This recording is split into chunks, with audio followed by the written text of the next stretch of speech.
안녕하세요. 꿈 씹는 농부입니다.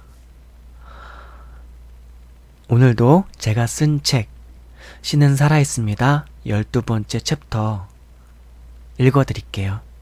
12번째 챕터는 잊혀져 온 태초의 참신, 잊혀져 온 태초의 참신입니다. 읽어드릴게요. 물과 공기와 땅과 흙과 빛, 어느 하나도 사람이 만든 것은 없습니다. 블랙홀과 암흑 물질과 암흑 에너지, 원자, 분자, 양성자, 전자, 그 어느 하나도 사람이 만든 것은 없습니다.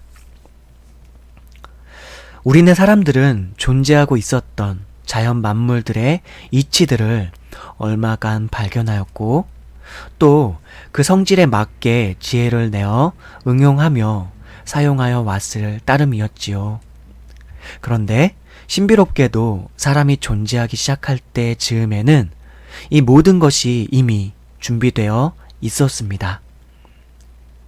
사람이 이 모든 만물을 이용하고 활용하기 시작하였을 때에는 이미 그 모든 재료들이 준비되어 있었습니다. 그래서 사람은 그 모든 것이 그냥 있었겠거니 생각하게 되었나 봅니다. 사실 이것은 엄밀히 말해서 오랜 세월에 걸쳐서 우리에게 자리 잡은 망각으로 인한 것입니다.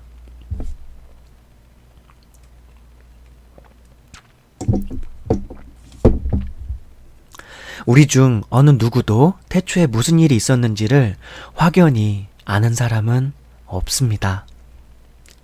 태초란 우주 만물이 시작된 시기를 말합니다.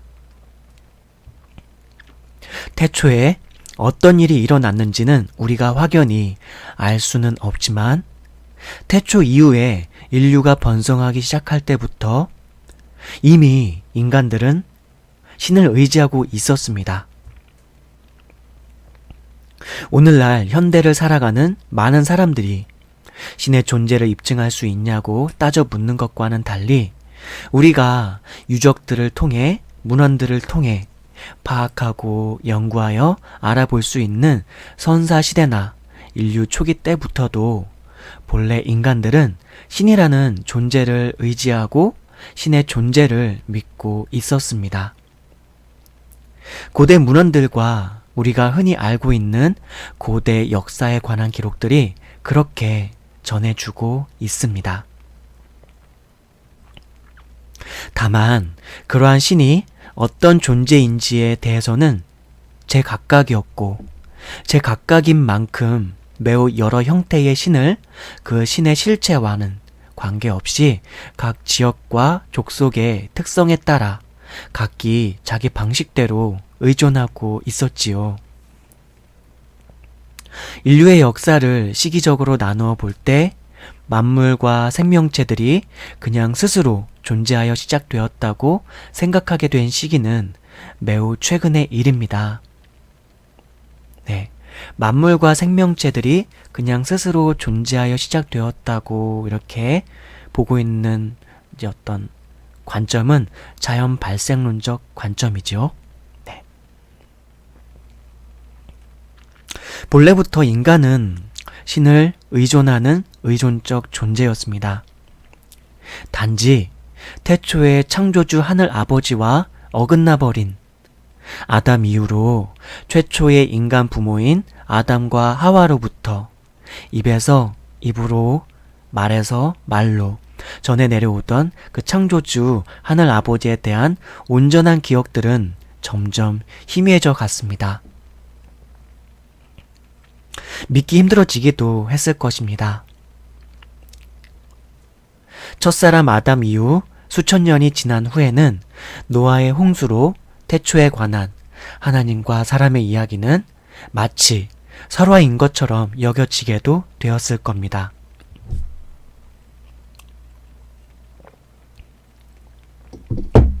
예수 탄생 후 겨우 2000년이 지난 오늘날에는 예수의 존재 자체를 설화로 우기는 학자들과 사람들이 생겨나고 있는 것처럼 말이죠. 본래 아담과 하와가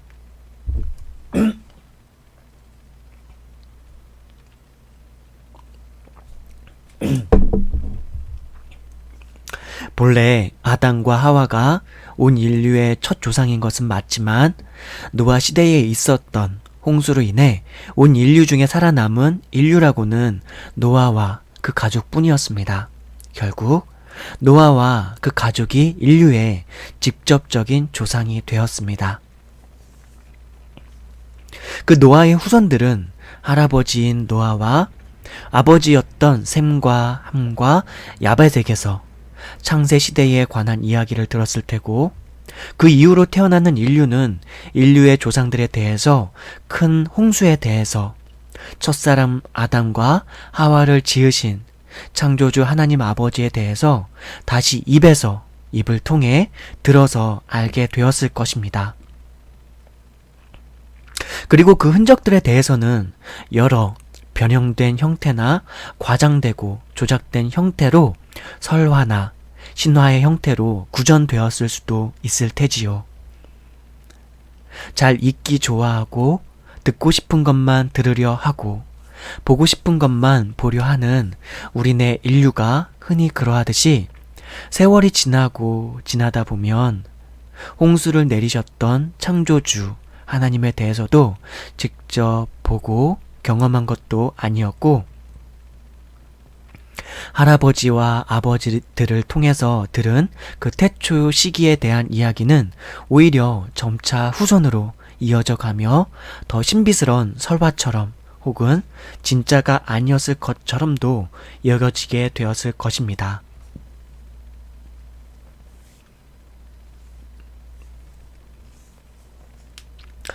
창조주 하나님에 대한 진실한 이야기는 그렇게 인류에게서 잊혀져 갔을 것이고, 인류는 눈앞에 닥친 생존을 위해 마주치게 되는 새로운 부족이나 집단에 대해서는 부족한 자원으로 인하여 혈투를 벌여야 했으며, 자원이 부족하면 부족한 대로, 자원이 많으면 많은 대로 오히려 인간 본성 안에 자리 잡은 탐욕을 따라 번성해 가며 눈앞에 닥친 현실의 생존 그 자체의 삶에 매몰되어 온 땅을 채워가기 시작해 갔을 것입니다. 그렇게 진정한 창조주 하나님에 대한 참 지식은 점차 사라지게 되었을 것입니다. 그렇게 인류는 살아왔고, 그렇게 인류는 생존해 왔고, 그렇게 역사는 이어져 왔습니다. 노아 할아버지와 그 자녀들을 통해 전에 알려진 창조주 하나님에 대해 들었던 진실한 팩트적, 사실적 이야기들은 쉽게 잊혀지고 무시되었지만, 그럼에도 사람들은 어김없이 각기 신을 의지하고자 하는 그 스스로의 본성을 따라 신을 만들어서 신을 숭배하게도 되었습니다. 돌조각, 나무 조각 등을 만들어 품에 품기도 하고, 집안에 모셔두기도 하고, 마을터에 세워서 그 앞에 절하고 복을 빌기도 하면서 말이죠. 하나님을 떠나 부족한 자원을 일구며 살아가야 하는 인생들에게는 그 부족한 자원들로부터 무언가 자신들에게 혜택을 입을 수 있기를 간절히 고대하는 의존적 인간들이 되었습니다. 사람에게 필요한 것들은 어김없이 사람에게 신적인 존재로 추앙받기 시작했습니다. 태양이 신으로 추앙받게 되기도 했었고, 수십 년 된 나무가 산신으로 추앙받게 되기도 하였고, 사자 독수리를 비롯한 여러 짐승들이 신으로 추앙받게 되기도 하였습니다. 현대시대에도 소나 악어를 비롯한 여러 짐승들을 성스럽게 신처럼 모시는 나라와 부족들이 있습니다. 참된 신이 아닌 그 모든 우상적 존재들은 인간이 생존하는데 절실히 필요한 존재들이었습니다. 태풍과 폭풍우와 같은 것이 닥치게 되면 재난을 당해야 했고 굶주림을 겪어야 했습니다. 비가 내리지 않기만 해도 가뭄과 곰핍을 겪어야 했습니다. 기르고 있던 가축들이 유행병에 걸려 몰사하게 되면 생존의 위협을 받기도 했죠. 인간 스스로 극복하기 힘들었던 많은 경우에 있어서 초월적 존재가 은총을 내려서 자신들이 그러한 재앙을 만나지 않도록 그들은 초월적 존재라 여겨지는 자신들의 상상적 신을 의지해야 했습니다.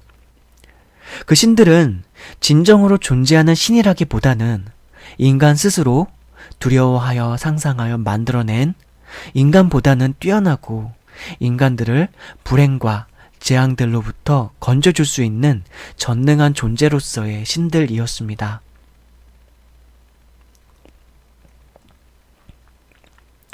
감히 친밀한 지적, 인격적 존재로서는 상상도 할 수 없는 지엄하고 무섭고 두려운 초월적 존재이기도 했습니다. 보통 그런 신을 찾을 때는 재앙과 가뭄과 참사를 겪을 때였을 테니까요. 일단 빌고 또 빌어서 그 재앙과 가뭄과 참사로부터 벗어나는 것과 생존 그 자체가 너무나 다급했고 그러한 상태에서의 구원을 의존하고 또 의존해야 했습니다. 인류는 그렇게 자연스레 신을 의지해 왔습니다. 그 신이 참된 신이든 혹은 자신들이 만들어낸 신이든 간에 말이죠. 참 신이었던 하나님께로부터 지음받은 존재이었기에 본성적으로도 자연스러웠으며 반면에 참 신으로부터 이탈되어 창조 세계를 살아가게 되었으나 아직은 부족한 자신들의 역량과 아직은 잘 일구어내지 못한 때로는 재앙으로 다가오는 거대한 자연이며 자원인 지구의 척박한 환경이 그들을 자연스레 우상적 신이라도 만들어서라도 의존케 만들었습니다. 이런 일들은 태초로부터 있어 왔고 그 형식과 방법은 조금씩 달라져 왔지만 역사가들이 흔히 구분하는 시대의 흐름을 따라 고대, 중세, 근대에서 현대에 이르기까지 이어져 왔습니다. 신의 존재를 적극적으로 부인하게 된 것은 매우 최근의 일입니다. 인류의 역사 중 극히 일부분인 최근 200여 년 전부터의 일이었지요. 물론 이것은 서양 역사에서 더욱 두드러졌던 일입니다. 요즘은 참으로 많은 사람들이 신이 없는 것을 당연한 것처럼 여기게 되었습니다. 성경에 따르면 인간 자신들은 신의 형상과 모양을 따라 신의 덕성과 품성을 따라 지음받았다고 하는데 신적 재능과 자질과 지혜를 담도록 지음받아서 이토록 수많은 건물과 기기들과 유무형물들을 제조하게 되었음에도 참 부모이며 거룩하고 선하며 사랑과 정의의 근본이신 창조주 하나님인 하늘 아버지는 거절하고 오히려 자신들의 존재가 원숭이, 돌연변이에 의해서 시작되었을 것이라고 은연중에 자연스럽게 인정하며 살게 되었습니다. 그런데 이것이 왜 이렇게 당연하게 여겨지는 거죠? 거룩하고 진실한 하나님입니다. 사랑과 은혜와 자비의 하나님입니다. 빛과 영광과 존귀와 전능의 하나님입니다. 그런데 그런 하나님은 아버지로서 인정하기를 거절하고 원숭이는 자신들의 조상으로서 쉽게 인정하는 것 같습니다. 그런 교과서는 너무나 당연히 인정하고 수용합니다. 그리고 당연스레 받아들입니다. 참 아이러니한 일이죠. 사랑이 넘치고 친절하며 인격적이고 참으로 선하시며 인간 자신을 신성의 형상과 모양을 따라 지어주신 창조주 하늘 아버지는 신으로서 아버지로서 인정하지 않고 원숭이와 아메바와 같은 단세포 생물은 자신들의 조상으로 너무도 쉽게 인정하게 되는 아이러니한 일들을 당연하게 여기며 살게 되었습니다. 오늘날 초, 중, 고등학교에서는 이러한 부분들을 너무나 당연하게 가르치고 배우게 하며 자연스럽게 받아들이게 하고 있습니다. 하지만 이것은 정말입니까? 이것이 사실인지요? 이것이 진실인 겁니까? 어떤 과학자도 사실 혹은 진리로서 입증하지 못한 그저 가설일 뿐인 진화론적 추론 방식, 진화론적 사고 방식이 자연스럽게 믿겨지는지요? 존재하는 모든 것들이 그냥 스스로 발생했다는 것이 믿겨지는지요? 신의 존재가 없이 말이죠. 우리가 사용하는 모든 유형적 도구와 기계들과 건물들, 무형적 전파와 에너지 등도 사람이 만들었기에 존재하는 것인데, 하물며 인류가 존재하기 시작할 때부터 있었던 그 모든 것들이 인간이 존재하기 이전부터 있었다는 이유만으로 그저 그것들 스스로 발생한 것인지요? 이것이 그렇게 자연스럽게 믿겨집니까? 예. 진화론이 그렇게 자연스럽게 믿겨지는 현상. 이건 역시도 우리의 큰 비극 중 하나입니다.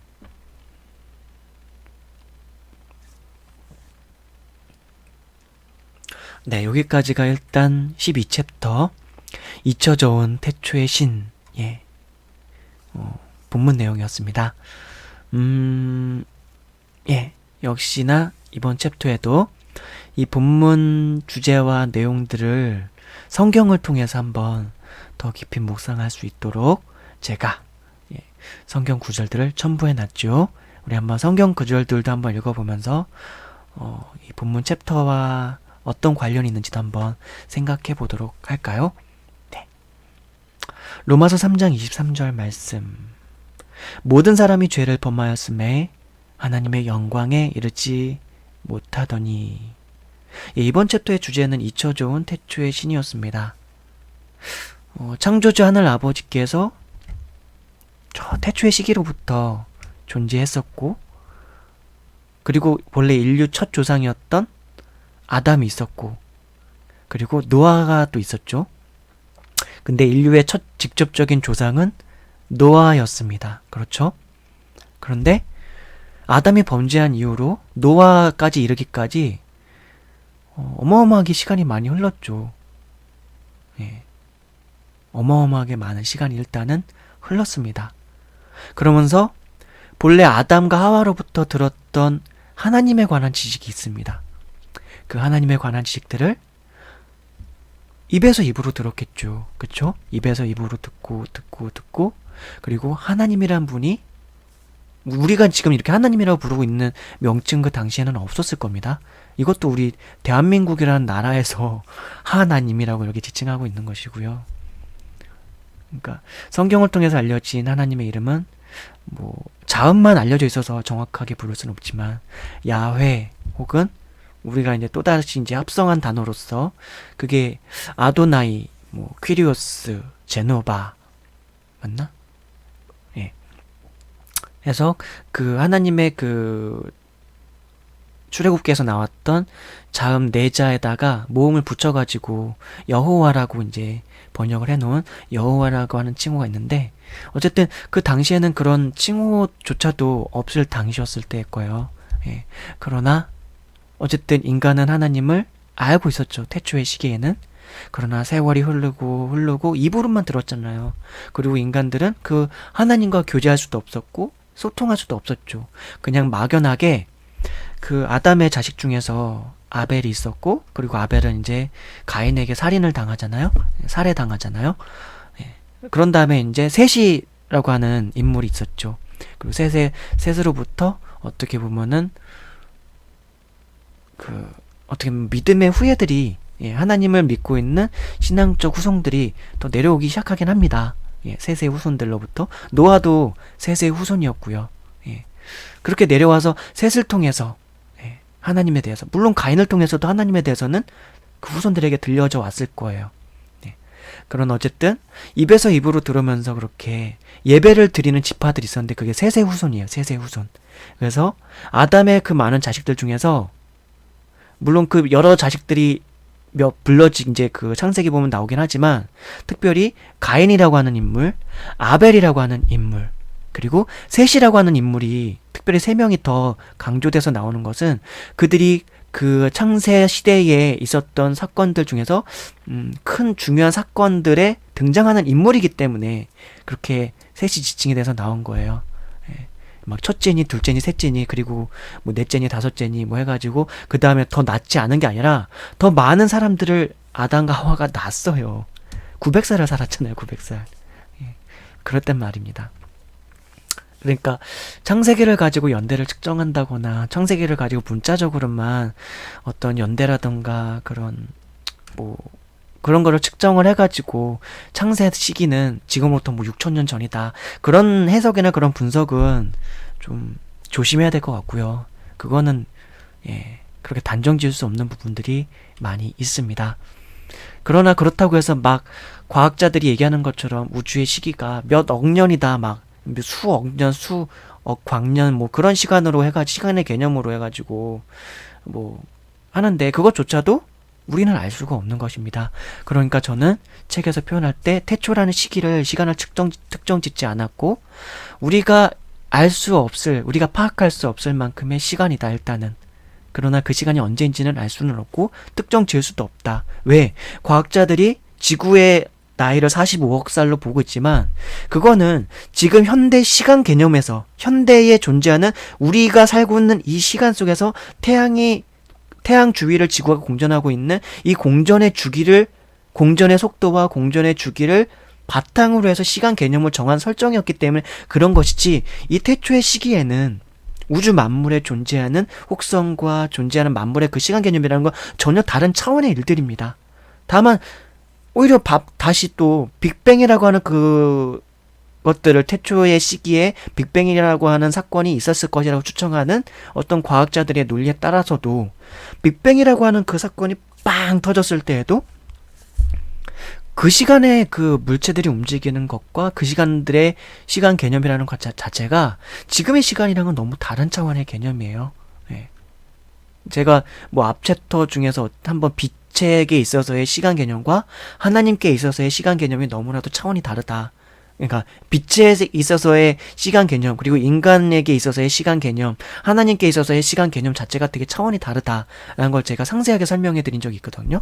앞에 부분들의 이야기를 풀어가면서. 예. 그렇기 때문에 창세기를 일반적인 신화적 관점에서 혹은 역사 문헌적 관점에서 고대 문헌적 관점에서 분석할 때에 거기에 나오는 족보 그대로 계산을 해가지고 단순히 연대를 창세기 시대가 그러면은 지금으로부터 6천 년 전일 것이다라고 분석하는 것은 대단히 좀 단순한 방식의 분석이라는 것이죠. 그러니까 너무나 단순하게 분석했다는 것이죠. 성경이 기록된 목적, 창세기가 기록된 목적에 비추어서 창세기는 해석이 되어야 되고, 창세기를 본래 전달하려고 했던 사람들에게 어떠한 취지로 어떤 목적으로 쓰여졌는가에 비추어서 해석이 되어야 되는데, 그 해석에 비추어 보면은 창세기라는 이 성경 말씀은 과학서적이 아니에요. 그렇기 때문에 만약에 아담으로부터 태어났던 그 모든 인류를 다 성경에 담았다면은 성경이 창세기가 단순히 50장으로 될 수 있었을까요? 그 인류를 다 기록하고 그 족보들만 다 진짜 있는 그대로 다 나열한다 할지라도 사실은 분량 자체가 어마어마하게 늘어나겠죠. 그리고 창세기에 있었던 그 수많은 사건들 다 기록한다고 할지라도 어마어마하게 분량이 늘어나겠죠. 여러분, 지금 우리가 살고 있는 이 대한민국이란 나라에서 지금 2018년도 지금 현재 오늘 날짜가 2018년 7월 27일인데, 자, 오늘 하루에 이 전 세계에서 일어나는 일들을 역사를 기록한다고 쳐봐요. 예? 그러면 대한민국의 대통령의 입장에서 바라본 역사, 미국의 대통령이 오늘 1시간, 그냥 하루 1시간을 역사를 기록한다고 치죠.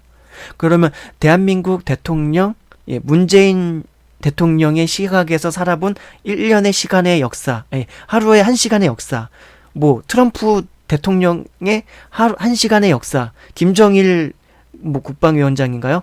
그 사람의 1시간의 입장, 1시간의 그 역사의 기록, 시진핑 주석의 1시간의 역사의 기록, 뭐 푸틴의 1시간의 역사의 기록, 그래요. 인류의 대표가 되는 그 한 사람 한 사람들의 1시간의 기록들만을 담아서 기록하려고 해도 상당히 분량이 많이 늘어나겠죠. 각기 국가가 여러 국가가 있고. 그렇죠. 그러니까 역사라는 것은 기록하는 기록자의 목적이 있고요. 읽혀질 때 어떤 목적과 어떤 뜻을 쫓아서 어떤 취지로 그것을 기록하고 어떻게 보여지고 어떻게 들려지기를 원하는 그런 역사가 있다는 겁니다.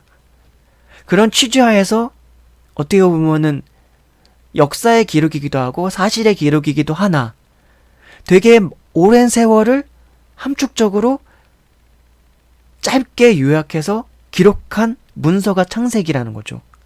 그 외에 구약 성경의 많은 성경들 중에 상당수가 또한 그러합니다. 이제 이런 성경책이라고 하는 그 책을 기록했던 기록자와 그것이 읽혀지게 될 사람들의, 또 우리가 읽을 때에 그 책으로부터 얻어야 될 것들, 그런 취지들을 생각하면서 성경을 분석해야 한다. 이것이 대단히 중요하다는 말씀을 먼저 드리고 싶습니다. 그래서 이 태초의 시기, 그걸 얘기하면서 지금 말씀을 드리고 있는데, 지금 뭘 말씀드리다가 이제 여기까지 왔냐면은, 오늘 챕터의 주제가 잊혀져 온 태초의 신이죠. 그렇게 태초 창세기로부터 아담으로부터 쭉쭉쭉쭉 이제 족보가 이제 쭉쭉쭉 내려오죠. 그러다 나중에는 이제 노아까지 내려오죠. 그리고 실제 오늘날의 인류의 첫 조상은 성경에 따르면 노아입니다. 아담도 아담이지만 노아 당시에 노아의 홍수로 인해서 온 인류는 거의 다 멸절당했죠. 거의 멸절당했어요. 노아 외에는 일단 생존 인구를 파악하기는 힘들어요. 다만 성경에 기록된 것은 그래요. 성경에서 기록된 것은 그래요. 그러나 성경을 기록한 모세가 모든 그 모세에게 하나님께서 그 온 인류 속에 일어난 모든 역사를 다 다 가르쳐서 그걸 기록하겠다고 보기는 힘들어요. 왜냐면은 이스라엘 백성들에게 전달해야 될 목적성을 가지고 기록하게 했으니까. 뭔 말이냐면은 두 가지 가능성도 다 존재한다는 거예요. 뭐냐면 노아의 홍수가 있고 노아와 노아의 가족들만 생존했을 가능성이 있고, 그러나 그때도 배를 제작하는 사람들은 있었겠죠. 그렇죠? 비가 막 40일 동안 내리쳤어요. 그렇죠? 그러나 이제 여러 가지가 그러니까 노아와 노아의 가족만 살았을 것이냐, 아니면 불이 나게 막 부랴부랴 해가지고 배를 건축하는, 배를 원래 가지고 있던 사람들도 있었을 것이고요. 그렇죠? 그럼 배를 원래 가지고 있던 사람이 어쨌든 거기 안에 좀 뭘 실어가지고 40일 동안 생존했다면 그것도 살아있을 가능성은 있을 수 있겠죠. 그러나 거기까지는 우리가 성경을 통해서 추측할 수가 없는 바이고, 고대 인류 역사 문헌이나 어떤 고대 문헌 중에서도 그러한 내용들은 적어도, 그러니까 노아의 방주에 대해서는 고대 유적들 연구하는 사람들에 의해서 그 노아의 방주에 뭐 나무 파편이라던가 그게 뭐 발견됐다는 거 예전에 뉴스 기사인가 어디서 본 적은 있는 것 같은데, 노아 말고 다른 또 그 시간대가 어느 시간대도 사실 추측하기는 어렵고, 노아의 홍수가 일어났던 그 시기가 언제인가. 근데 그것도 좀 알아보면은 있긴 있을 거예요. 제가 근데 거기까지는 알아보지 못해가지고 그 시기가 언제인지는 정확히 파악할 수는 없는데, 그것도 알아보려고 하면은 아마 그런 쪽에 연구를 하고 있는 분들이 아마 창조과학회라던가 그쪽이 아마 좀 있을 것 같은데, 그쪽에 있는 어떤 뭐랄까 자료들을 좀 참조해서 살펴보면은 그것이 진짜인지 아닌지는 알 수 없으나 어느 정도 약간은 그래도 근거들을 좀 찾아볼 수 있을 만한 내용들을 좀 발견할 수 있지 않았을까 싶어요. 아무래도 그 고대 노아의 방주 사건이나 그런 걸 연구하는 쪽은 아마도 크리스찬이라던가 카톨릭교라던가 어쨌든 종교를 연구하고 있는 쪽에서 후원을 받아서 하고 있는 곳일 가능성이 높으니까 자발적인 뭐 돈이 많아서 하는 분들도 있겠지만 예 그렇게 쭉 인류가 흘러오는 동안에 그 인류는 성경에 따르면 하나님과 그렇게 소통하며 교제한 인류는 인류 가운데 대단히 소수였습니다. 극소수였어요. 그 중에서도 노아의 홍수의 사건에 이를 때까지는 거의 노아 한 사람과 노아의 가족 정도의 단임만 그 아담의 후예로서 내려온 아담의 후예는 뭐 그 당시 인류 모두가 아담의 자손들이니까 근데 그 중에서도 노아와 노아의 가족들만 하나님께 은총을 입은 거죠. 의롭다함을 입었거든요. 노아가 하나님께 의롭다함을 입은 거예요. 당대의 의로운 사람. 그러니까 하나님께 그 가족과 그 식구들만 남겨놓고 다 이제 심판하시기로 어떻게 보면 이제 결정하신 거죠. 그리고 노아의 후손을 통해서 다시 한번 새 인류를 이제 내신 거죠. 그러니까 아담이 타락하고 선악과를 먹고서 타락하고 범죄하여서 우리 안에 이제 원죄라고 하는 이제 신학적 용어가 있습니다. 원죄라고 하는 되게 좀 큰 개념이 있는 이거 하나만 설명하는데도 몇 시간인가 걸릴 만한 그런 원죄라고 하는 개념이 있어요. 그건 나중에 제가 더 깊이 설명해 드릴 건데 그 원죄를 그 선악과를 통해서 범죄한 이유로 인류는 타락하게 되었고 범죄하게 되었고 오염되게 되었죠. 그러고 난 다음에 하나님과의 어떤 교제가 단절되게 된 이후에 인류 모두는 되게 악하게 된 거죠. 그러니까 그 하나님께서 인류를 멸절하고 싶을 만큼 그렇게 악하고 또 악했던 거예요. 번성하기도 했지만 되게 악했던 거예요. 하나님께서 막 혐오스러울 만큼. 그러니까 심판하시기로 결정하신 거죠. 그러니까 뭐 잠깐 말씀을 언급을 드리려면은 적어도 지금의 인류는 만약에 노아의 가족과 노아 한 사람의 생존만을 근거로 한다면 그것만을 근거로 한다면 한 번은 걸러진 세대예요.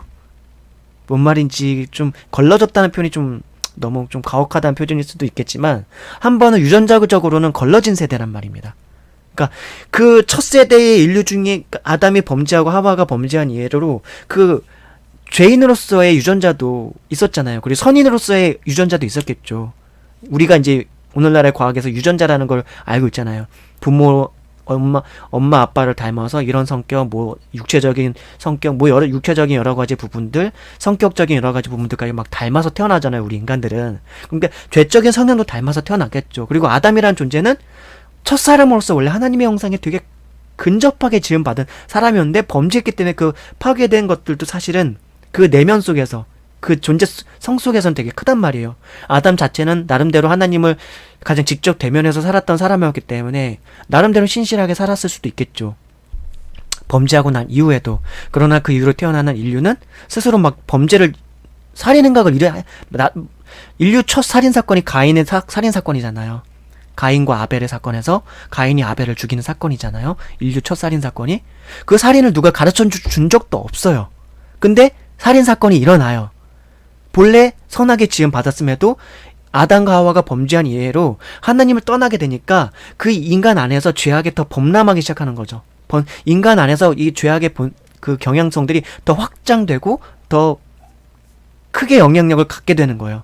그러니까 가인이 태어났는데 가인이 스스로 미움과 질투와 그런 분노의 마음을 자제하지 못하고 아벨을 살인하게 되고 그 가인의 후손 중에서 또 다른 더 어마어마하게 큰 살인사건들이 일어나고 막 그런 일들이 있어요. 그리고 나중엔 그게 세대가 이어지면서 더 후세대가 돼서는 인류가 번성했는데 기껏해서 번성한 인류라고 하는 게 하나님은 보시기에 정말 탄식할 만큼의 인류라는 거죠.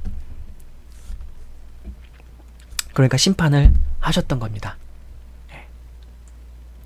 그렇게 내려오는 동안 제가 이제 말하려고 하는 건 원래 그거거든요.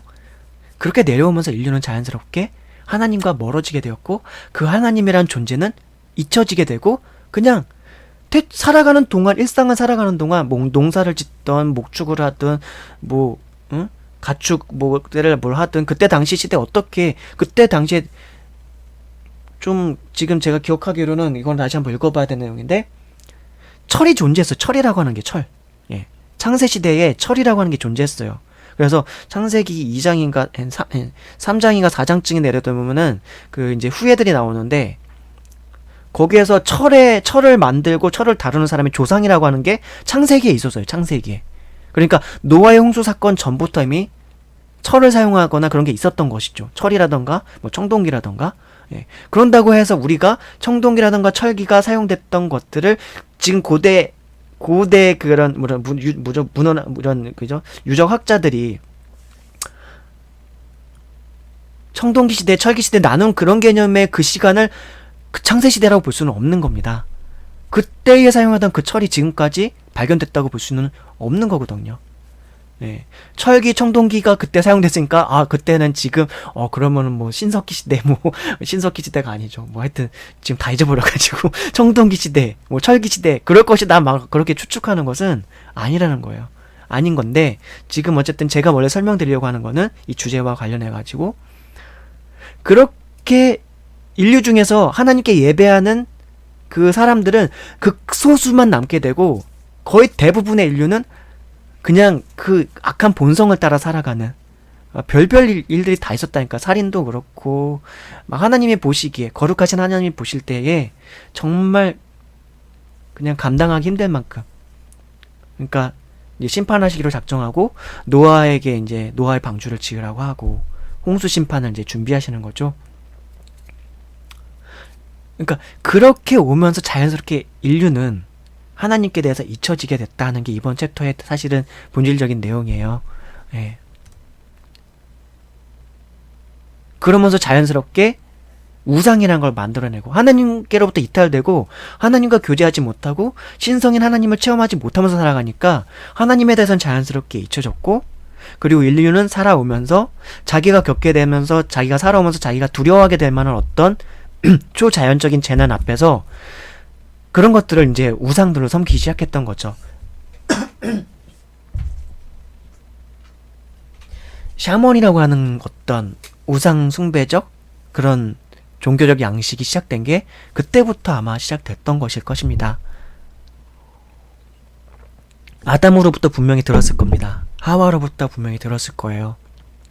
본래 에덴 동산이라는 데가 이렇게 있었고 그 에덴 동산이라는 칭호도 별로 있었을지 모르겠어요. 어떤 칭호로 불렸을지. 그러나 모세에게 불려졌던 어쨌든 뭐 칭호가 있을 거니까 그렇게 낙원이 있었다. 거기서 정말 아무것도 부족한 거 없이 살았는데 거기서 우리가 하나님께서 이거 하면 죽는다고 얘기했는데 그렇게 범죄했다. 그때 내 마음가짐 뭐 여러 가지가 있었을 것이다. 그렇게 막 얘기하면서 그 태초에 있었던 그 사건들을 들려주고 하면서 그걸 믿었던 사람들은 신실하게 예배를 하나님께 드렸던 극소수였어요. 그렇게 내려오면서 노아까지 이어져 내려오는 겁니다. 창세기의 흐름은. 예. 그것을 그렇게 하면서도 가인처럼 그냥 자기가 하나님께 대해서 약간 불순종의 마음과 그런 마음을 가지면서 그냥 자기 멋대로 살아가는 인생들이 있었던 거예요. 그렇게 살아가면서 인류는 번성하게 됐고 인간이 우리가 크리스찬에 대해서 예수님을 믿고 살아가지만 정말 신실하게 우리가 하나님을 믿는다고 치더라도 가끔은 우리가 의심이 일어날 때가 있고 또한 하나님의 존재 자체에 대해서 의문을 갖게 되는 그런 마음의 상태가 될 때가 꽤 많이 있잖아요. 그런 때가 있을 때도 다시 한번 마음을 다잡고 생각을 해보고 묵상하면서 아 우리 하나님 이런 분인지를 다시 떠올리면서 우리의 믿음은 우리 스스로가 또 다시 붙드는 거예요. 하나님의 은혜로도 붙들림 받는 것이지만 우리가 우리 스스로도 하나님을 믿고자 하는 그 믿음과 신뢰의 마음을 갖는 것이죠. 그때 당시에는 또 역시나 그렇게 하나님께 대한 신앙을 유지했던 극소수의 사람들이 있었고 하나님을 그 존재 자체를 이제 부인하며 살아가는 일이 너무나 비일비재하던 시기가 닥쳐왔던 것이죠. 그리고 결국 하나님에 대한 지식 자체도 긴가민가할 정도로 희미해지고 아예 부인할 정도로 그리고 원망도 아마 있었을 거예요. 왜 우리 인간을 지었으면서 우리를 이렇게 살아가게 냅뒀는가. 그런 것들이 우리가 요즘도 흔하게 생각하는 우리 존재론과 관련해서 생각해보고 생각하다가 그럼 신이 있다면 우리는 왜 이렇게 살아가고 있는가 전쟁이 난무하고 살인이 난무하고 거짓이 난무하고 인간은 이기적이어서 서로가 서로를 물고 뜯기고 경쟁하면서 피 흘리며 살아가도록 하는 이런 상태를 왜 그렇게 방관하시는가? 뭐 이런 마음가짐도 다 그 당시에 다 있었을 거예요, 아마. 그랬겠죠?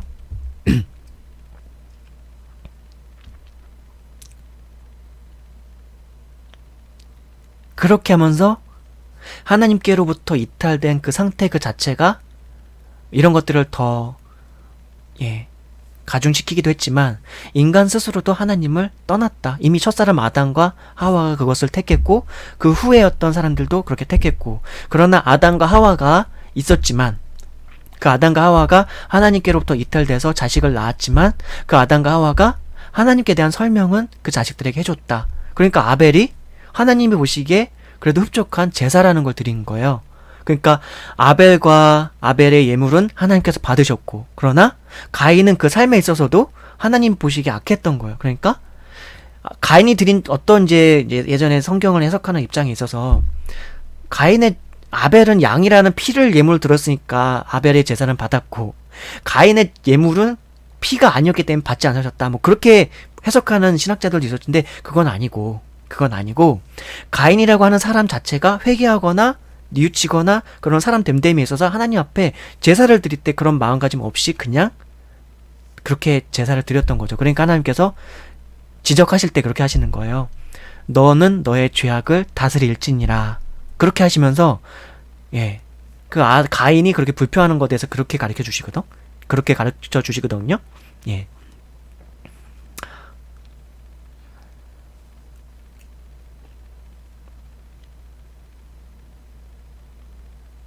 그러니까 첫 조상 아담으로부터 내려온, 원래 아담 때에도 아담이 비록 선악과를 먹어서 타락했지만 하나님께 받았던 그 하나님의 존재에 대한 믿음, 그분이 어떤 분인지에 대한 지식이 있었기 때문에 아담과 하와는 하나님께서 뱀에게 저주를 할 때 그 뱀에 대한 저주가 또 있거든요.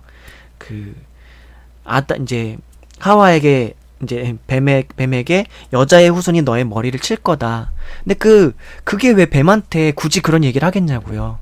뱀은 어쨌든 동물이잖아요. 파충류라고 하는, 우리가 하고 있는 파충류고 짐승인데 사실은.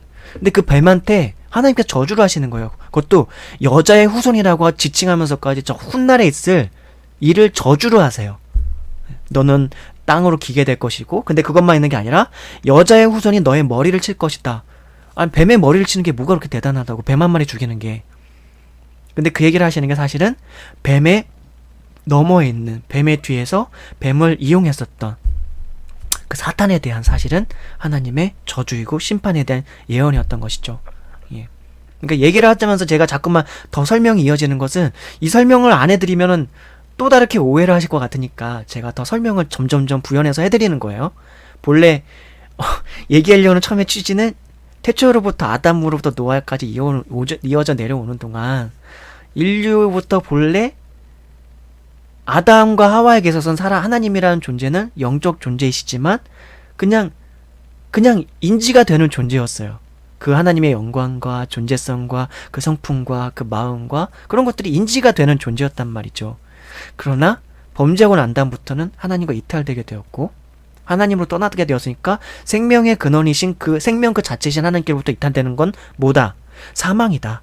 사망으로 결국 사망이라고 하는 시한부 질병을 갖게 되었고 그렇게 살게 되었던 것이죠. 그럼에도 불구하고 아담과 하와는 하나님께 대한 믿음은 있었을 것이다. 왜? 뱀에 대한 저주를 보면서 하나님께서 나와 내 후손들을 그냥 이대로 버려두는 것이 아니라 뱀의 머리를 친다는 것은 언젠가 하나님께서 우리를 구원해 줄 것이기도 하겠구나 하는 그런 신앙적인 마음이 있었을 거라는 거죠. 그러니까 아벨도 하나님께 제사를 드렸고 가인도 제사를 드렸고, 다만 그것이 구속주에 대한 신앙까지 있을 것이다 하는 것까지는 잘 모르겠어요. 성경엔 그렇게 자세하게 나와 있지는 않으니까요.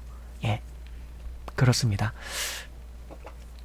어쨌든 그렇게 하나님을 신앙하는 아벨의 후손이 있고, 아벨이 아니죠. 셋의 후손이 있죠. 그러니까 아벨은 이제 살해를 당하고, 그 다음에 셋이라고 하는 셋이라고 하는 인물이 태어나는데, 셋이 아담을 되게 많이 닮은 존재로 태어나요. 아담을 되게 닮은 존재로. 그리고 셋의 후손은 어떻게 보면은 그 예배를 드릴 만한 신앙의 후손들이라고, 신앙의 어떤 족보라고 볼 수가 있을 첫사람이라고 보이는 겁니다. 그러니까 노아의 끝을 올라가 보면은 결국은 셋이 나온다는 거. 예. 본래 아벨이라고 하는 인물도 있었지만 아벨은 그렇게 살해를 당했고, 예. 그리고 가인이라고 하는 또한 또 후예가 있고, 그리고 가인과 셋 말고도 더 많은 자식들이 있었죠. 예. 더 많은 자식들이 있었죠. 그것이 그렇게 다 열거가 되지 않았을 뿐인 거죠. 그러니까 창세기를 지금 제가 그냥 잊혀져 온 태초의 신을 언급하면서 그걸 설명하려고 하니까 이것도 사람들은 궁금해하는 부분들이고, 이것도 사람들은 궁금해하는 부분들이고, 이것도 사람들은 궁금해하는 부분들이 너무 많이 지금 떠오르니까 그걸 다 나름대로는 약간씩이라도 풀어 설명드리고자 하니까 이렇게 말이 길어지는 거예요. 어쨌든 그렇게, 그래서 극소수의 사람들만이 하나님께 대한 신앙을 갖고 있었고 그 외의 모든 사람들에게선 망각되었고, 그 이후로도 이제 노아 홍수 사건을 경험하면서 이제 셈과 함과 야벳이었나? 그 노아의 세 아들이 있어요. 그리고 며느리도 있습니다. 예. 그렇게 해가지고 이제 어떻게 보면 새 인류가 마치 시작되는 것과 비슷한 이제 상황이 되는데, 그 새 인류들도 노아로부터 근데 노아만 하더라도 이미 아담과 하와에 대한 이야기를 상당히 그래도 많이 전승을 해오면서 들었을 거니까 들었을 테지만, 그것도 체감을 한 건 아니잖아요, 노아도. 그쵸? 그렇죠. 그리고 그 아들 셈과 함과 야벳이 하나의 큰 지파를 이루면서 거대한 이제 직접적인 큰 무리들의 조상이 돼요. 셈과 함과 야벳 자체가. 이 인류의 거의 첫 조상이 셈과 함과 야벳이라고 봐도 될 만큼의, 예, 첫 조상은 그 세 명이에요. 세 명 사실은. 예. 어떤 혹자는 그래서 함이 흙일 것이다. 뭐죠? 셈과 함 야벳, 야벳. 예. 그래서 야벳인가? 셈인가가 그래서 백인일 것이다. 해가지고 백인, 황인, 흑인이 그 세 지파로부터 나왔다. 그렇게 생각하는 사람들인데 전혀 그건 근거가 있지 않습니다. 예. 그래서 흑인은 그때 함이라던가 가나안이 저주를 받아가지고 흑인들이 그렇게 저주를 받아서 나중에는 노예가 되고 그런 식으로 풀어가는데, 그거는 모르는 거예요. 그렇게 추측감을 함부로 하면 안 되고 오히려 인종차별적 약간 해석이 될 수도 있는 것이고, 우리는 모르잖아요. 직접적으로 알 수가 없잖아요. 그러니까 그걸 정확히 알게 된다면 분석해 볼 수 있을지 모르는데, 모르는 거 가지고는 성경을 함부로 이렇게 저렇게 재단해 가지고 그러면 안 됩니다. 어느 정도 합리적인 추론이 가능할 때, 합리적인 사고와 합리적인 논리적인 개연성이 있을 때, 그럴 때 이것을 이렇게 해석할 수 있겠구나, 이렇게 이해할 수 있겠구나 라고 하는 것이지, 단순히 그냥 말도 안 되는 억측으로 그렇게 해석을 하면 안 되겠죠. 그렇죠? 그러니까 노아로부터 셈과 함과 야벳, 셈과 야벳과 함, 네. 세 명의 이름이 정확한 건지 제가 헷갈리는데, 네. 한번 잠깐만 찾아보고 갈게요. 이거 그래도 알려드리는데,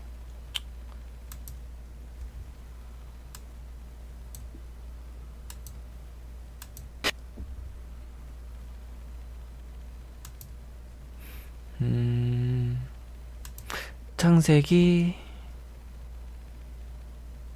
6장쯤에 보면 나오거든요. 6장은 홍수사건, 7장이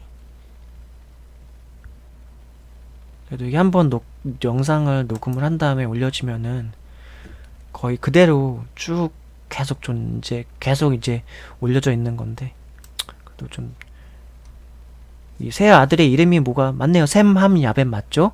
예. 그리고 함은 가나안의 아버지. 예. 혹시라도 제가 뭔가 헷갈려가지고 셈, 함, 야벳 맞습니다. 그렇게 해가지고 그 이후로도 이제 또 셈과 함과 야벳이 자식들을 낳죠. 예. 그리고 그 자식들이 또 셈, 함, 야벳 뿐만 아니라 그 자식들이 또 하나의 되게 지역 국가를 이룰 정도의 그렇게 또 뭔가가 돼요. 예. 그렇게 해서 하나의 조상들이 돼도 됩니다. 그들이. 예. 그리고 나중에는 이제 어느 사건까지 나가냐, 바벨탑 사건이 나오게 돼요. 그때도 이제 또 이제 인류가 되게 교만해지기 시작하고 오만해지기 시작하죠. 그래서 이제 뭐 언어가 이제 달라지기 시작하는 그렇게 하나의 사건으로 이제 성경이 기록을 하고 있는데, 그러니까 제가 이 챕터에서 말하려고 하는 건 사실 본문 내용만으로도 충분한데, 제가 창세기와 관련해서 설명을 하면서 그래도 지금 이 정도까지 설명드리는 것들이 좀 더 이해를 하는데 도움이 되지 않을까 싶어서 여러 가지 얘기를 드렸어요. 그래서 그렇게 바벨탑 사건까지 내려오는 동안의 인류는 그 아담의 후예들과 그리고 노아의 후손들인 그 인류는, 그 성경에서도 나와 있거든요. 인류는 하나님을 떠나서 하나님 앞에 범죄하고 하나님을 없다 하는 지경에 이르고 하나님께 대해서 되게 오만하게 돼요. 그러니까 노아의 홍수 사건도 나오고 바벨탑 사건도 나오는 거예요. 그렇게 인류는 하나님을 부정하는 그런 인류의 역사를 이어져 왔던 거죠. 그게 성경을 통해서 나와 있고 우리의 경험적으로도 알 수 있고 우리의 역사적으로도 인류는 신께로부터 점점 멀어져 온 역사였다라고 볼 수가 있는 거죠. 지금 과학이 발달하면 발달할수록 더욱더 인류는 그렇게 약간 가고 있지 않습니까? 다만 신실한 이제 기독교인들이, 그들 중에 신실한 기독교인들 중에 과학자들이 있는데 그들 중에는 또 이제 이런 어떤 창조적 관점에서 과학을, 이 만물의 진리의 이치들을 한번 파악해 보려고 연구하는 그런 크리스찬들 과학자들도 있죠. 예. 오히려 비크리스찬 과학자들, 크리스찬이 아닌 일반 과학자들 중에서도 과학을 공부하고 연구하고 막 하다 보니까 이 자연 만물의 이 모든 것들이 신의 존재가 없이는 이렇게 될 수가 없겠구나 하는 것들을, 미세 물리학을 공부하고 거시 세계를 공부하는 우주를 비롯한 천체 물리학이라든가 양자역학이라든가 뭐 그런 걸 공부하는 과학자들도, 예, 뭐 하다못해 의학자, 생물학 그런 거 다 공부하는 분들도 그 안에서 발견되는 어떤 질서정연한 이 자연 만물의 이치들을 보면서 이게 그냥 스스로 존재할 수가 있는 게 아니구나 하는 것들을 파악하게 되면서 기독교로 회귀하는 경우가 많이 있습니다. 네, 그렇게 알고 있어요. 저는 제가 교회를 다닐 때도 그분이 의사였는데도 이제 그렇게 과학적인 지식들을 나열하면서 뭐 닭이 먼저냐 병아리가 먼저냐 뭐 그런 걸 이제 과학적으로 풀어서 이제 얘기를 하시면서 저한테 얘기하면서, 저는 이미 알고 있는 내용이긴 한데 그분은 그렇게 얘기를 하시면서 자기도 뭐 나름대로 공부를 많이 하긴 하는데 그렇게 공부를 하면 할수록 하나님의 존재가 더 다가올 수밖에 없어서 이렇게 다시 기독교 신앙에 대해서 깊이 공부하게 됐다, 뭐 그런 얘기를 해 주셨었죠. 네. 자, 그래서 지금까지 제가 쭉 설명한 것들에 대한 요지가 뭐였느냐, 바로 이 로마서 3장 23절입니다. 뭐냐? 모든 사람이 죄를 범하였음에 하나님의 영광에 이르지 못하더니. 모든 사람이 죄를 범하였음에 하나님의 영광에 이르지 못하더니. 어떤 사람들은 이제 이렇게 생각할 수 있죠. 아니, 모든 사람이 죄를 범하다니요. 제가 아는 누군가는요, 착하게 살아가는 사람들도 있거든요. 선하게 살아가는 사람들도 있어요. 정직하고 겸손하고 불우이웃을 돕고 주위의 이웃을 돕고 할 수 있는 한 자기가 가진 것 많은 것들을 나누고 자기의 몸을 희생해서, 시간을 내고 마음을 내어서 희생해서 다른 사람을 돕는 사람들이 얼마나 많다고요, 이렇게 말하는 사람들도 있을 거예요. 그러나 이 모든 사람이 죄를 범하였다고 할 때 그것은 이 거룩하시고 선하신 하나님 앞에서 인간이 태어나서 자라고 살다가 죽는 그 모든 시간 통틀어서 볼 때 모든 사람이 죄를 범하였다는 그 기준이거든요. 그리고 이것은 더 이제 정확하게, 더 이제 구체적으로 들어가면은 이 모든 사람이라고 하는 것은 아담 안에서의 모든 사람이에요.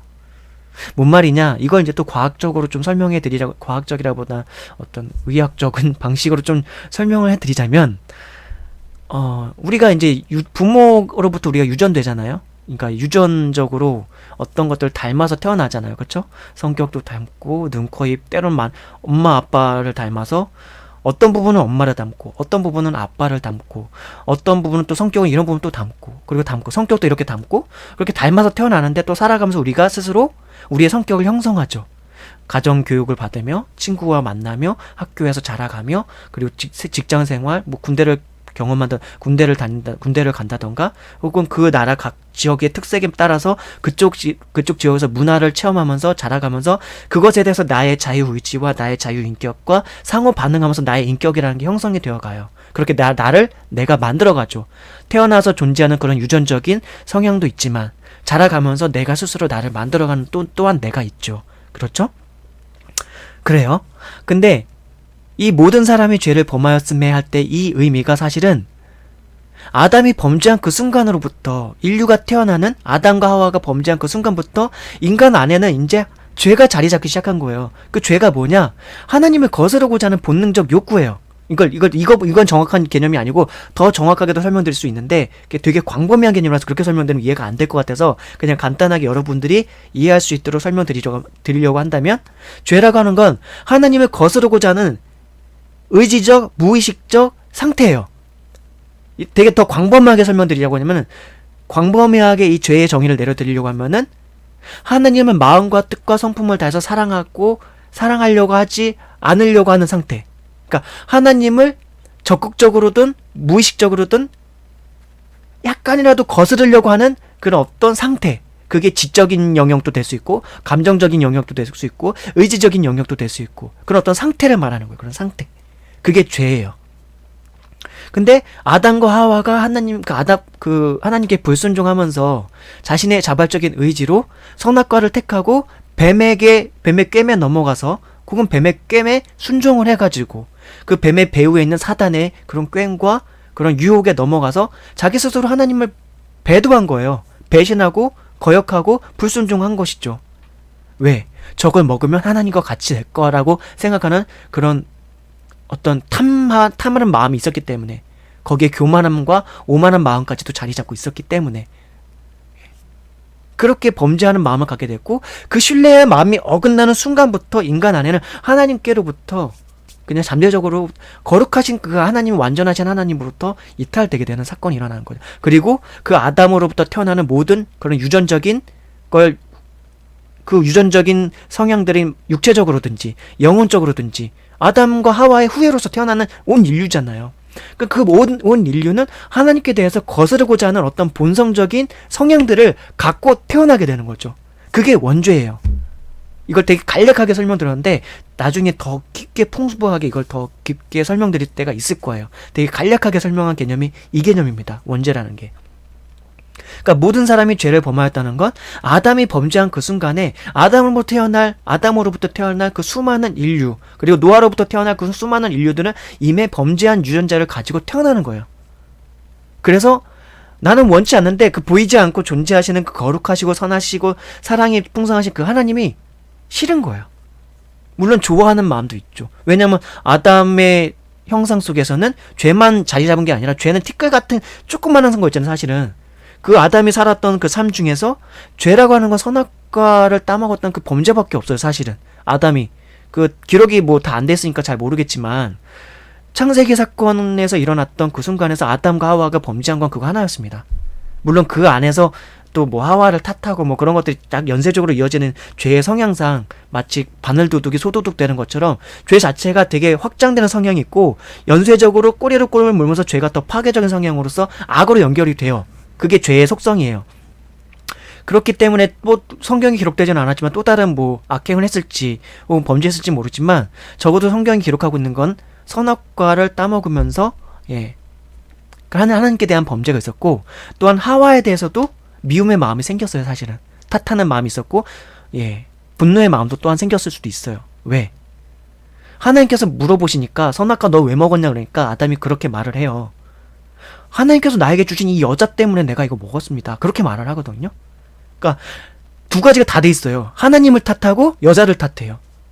그러니까 선악과를 따먹는 그 순간에는 단순히 따먹는 그 하나의 범죄만 있는 게 아니라 그 범죄로부터 시작되는 그 범죄의 원인이 되는 마음가짐, 범죄의 마음이 실행이 되어서 행위로 이어지는 그 행위의 사건, 그 선악과를 따먹는 그 사건 속에는 그 하나의 범죄만 있는 게 아니라 그 범죄로부터 파생되는 여러 죄의 형태와 모양들이 꽤나 많이 있어요. 그 안에서 분석해볼 만한 것들도.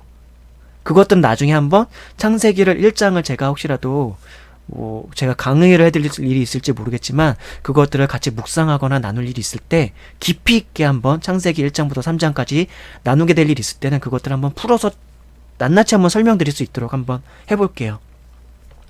지금은 어쨌든 이 챕터와 관련해가지고 이 주제와 관련해서 설명하는 과정 중에서 설명드리고 있는데, 설명드리면서도 그냥 넘어가면 너무나 또 다른 궁금증들이 많이 있을 게 막 그냥 제 머릿속에서 삭삭삭삭 막 떠올라요.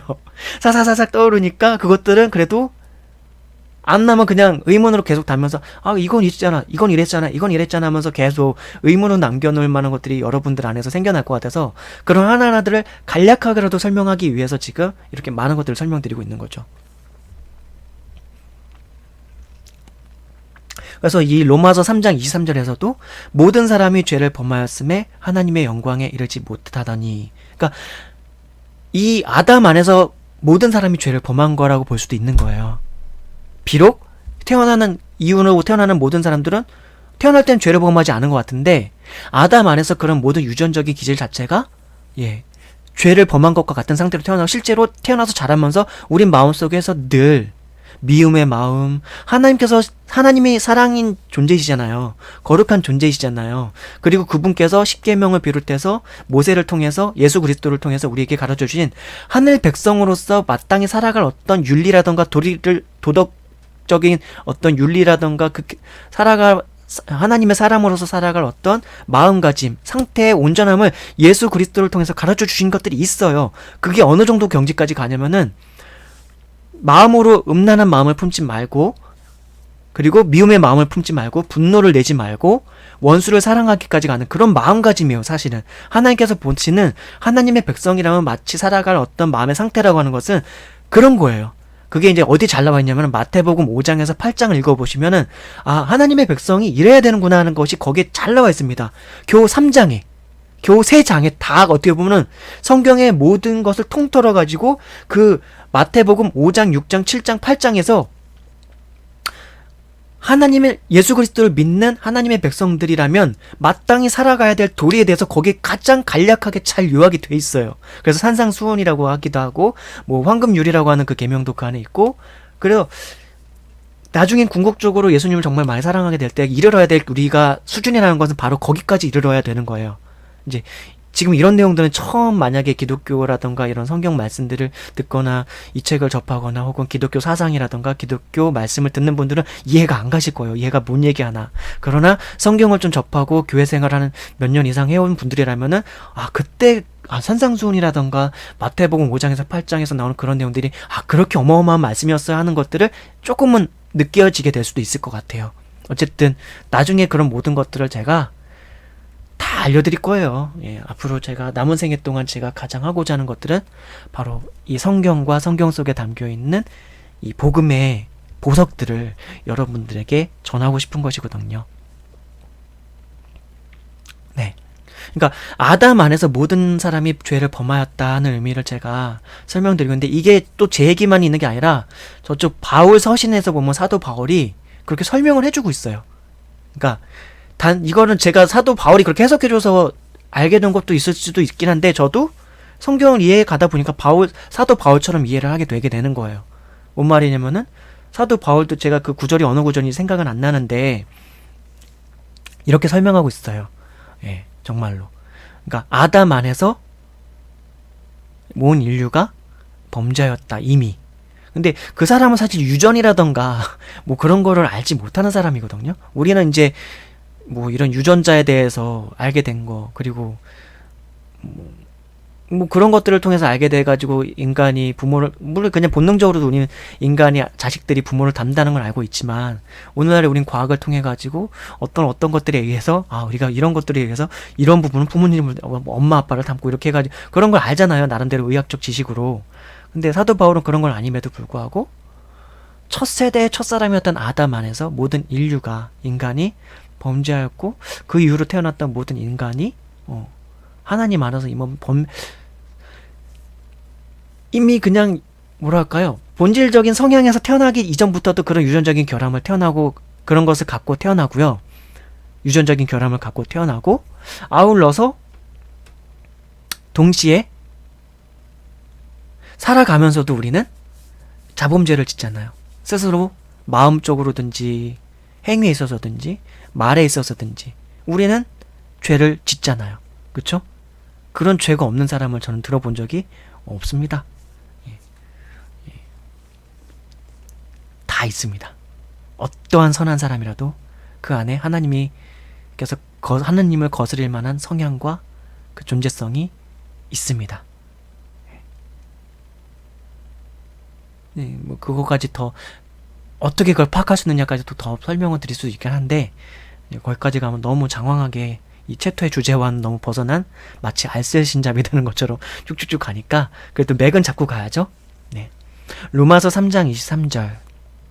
그래서 모든 사람이 죄를 범하였음에 하나님의 영광에 이르지 못하더니 잊혀져온 태초의 신은 모든 사람이 아담 안에서 노아 안에서 그렇게 또한 자기 스스로가 범죄하였기 때문에 하나님의 영광에 이를 수가 없죠.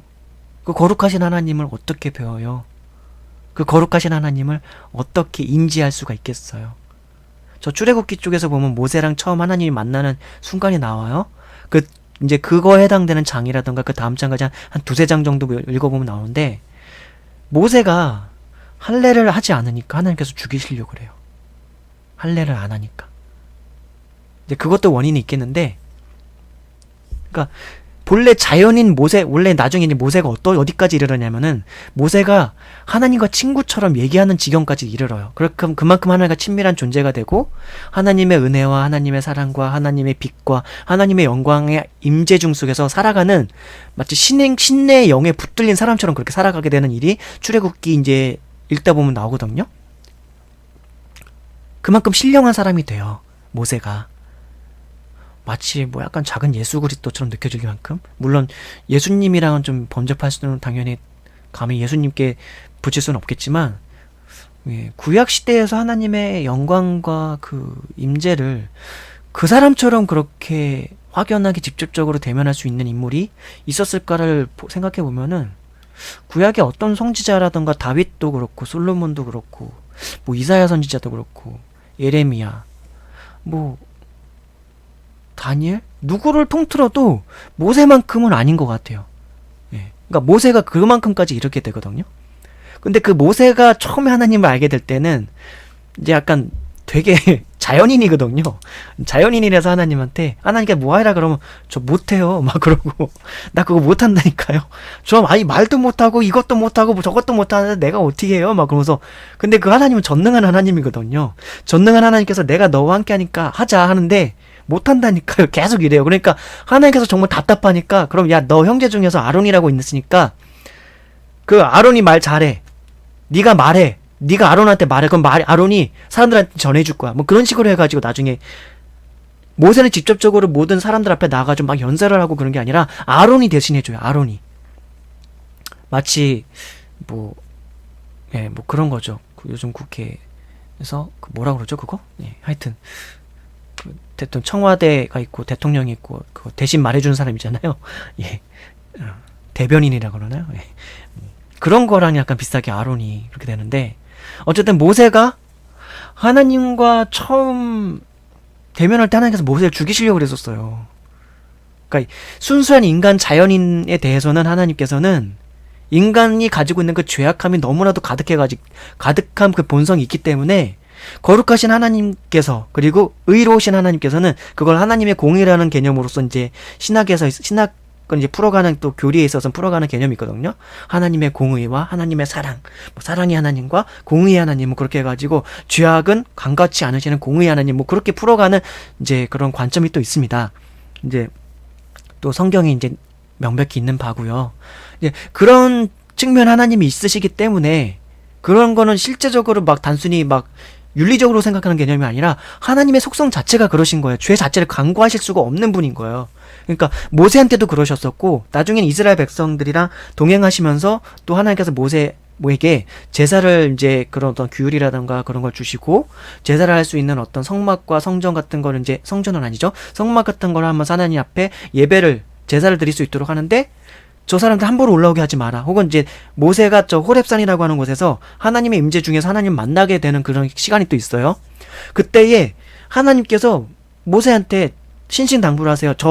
쟤네들 함부로 이 호렙산 근처에 오게 하지 마. 지금 나의 영광이 이 호렙산 중에 있으니까 내가 너와 함께 하면서 나의 영광을 이곳에 임재를 두었고 하니까 쟤네들이 여기 오면은 나 쟤네들 죽이게 될지도 몰라. 쟤네들 반드시 죽어, 잘못하면. 그러니까 가축들이라든가 인간들이라든가 다 누구도 그 호렙산 근처에 범접하지 못하게 해요. 하나님께서. 왜? 자기가 죽일 것 같으니까. 그게 죄를 향한 하나님의 본능적인 어떤 성향이에요. 존재적인. 이것에 대해서 잠깐 얘기한 적은 있지만, 전에 이제 다른 챕터들에서, 그게 하나님이시라고요. 그렇기 때문에 모세를 처음 만날 때도 그랬었고, 근데 모세에게 성막과 예배를 허락하면서도 또 나중에, 그래서 나중에 대제사장, 그 대제사장 중에 이제 아론이 이제 나중에 제사장이 돼서, 아론이었나? 네, 그거 뭐지? 옷 입혀주거든요? 그거 이름이 제가 생각이 안 나는데, 대제사장이 입는 옷 같은 거 있어요. 그래서 예배를 인도하는 그 대제사장들도 그 예배에, 그 하나님께서 주신 그런 예배의 절차대로 안 하면은 잘못하면 죽는 거예요, 그냥 하나님한테. 그러나 하나님께서 죄를 어쨌든 덮고자 할 수 있는 어떤 명분들을 자신 스스로께서 인간들과 관계 속에서 정해주신 규례가 어떤 제사법과 관련된 거예요. 나중에 이제 뭐 레위기도 나오고 할 텐데, 그래서 레위기 쪽을 나중에 읽어보다 보면은 되게 뭐라고 하죠? 제사하는 절차라는 것 방식에 대해서, 물리적인 방식에 대해서 되게 꼼꼼하게 나와요. 정말 꼼꼼하게. 왜 이렇게 하실까 싶을 정도로. 그것도 나중에 제가 설명드릴 수 있으면 다 설명드리도록 할게요. 그러니까 인간이 죄에 악하기 때문에 인간이 하나님께 이를 수가 없다. 그걸 설명드리면서 이렇게 말씀을 드리고 있는 겁니다. 그러니까 선민이었던 이스라엘 백성들도 하나님 앞에 함부로 그렇게 막 나갈 수가 없었어요. 그래서 뭐 속죄제, 속건제, 뭐 화목제, 뭐 여러 가지 제물들이 있어요. 하나님께 제물로 드리는, 죄를 사해 주시는 그런 방식으로서도 있었고, 뭐 여러 가지가 있었어요. 그러니까 모든 사람이 죄를 범하였음에 하나님의 영광에 이르지 못하더니, 그렇다는 거죠. 그렇게 되었다는 거죠.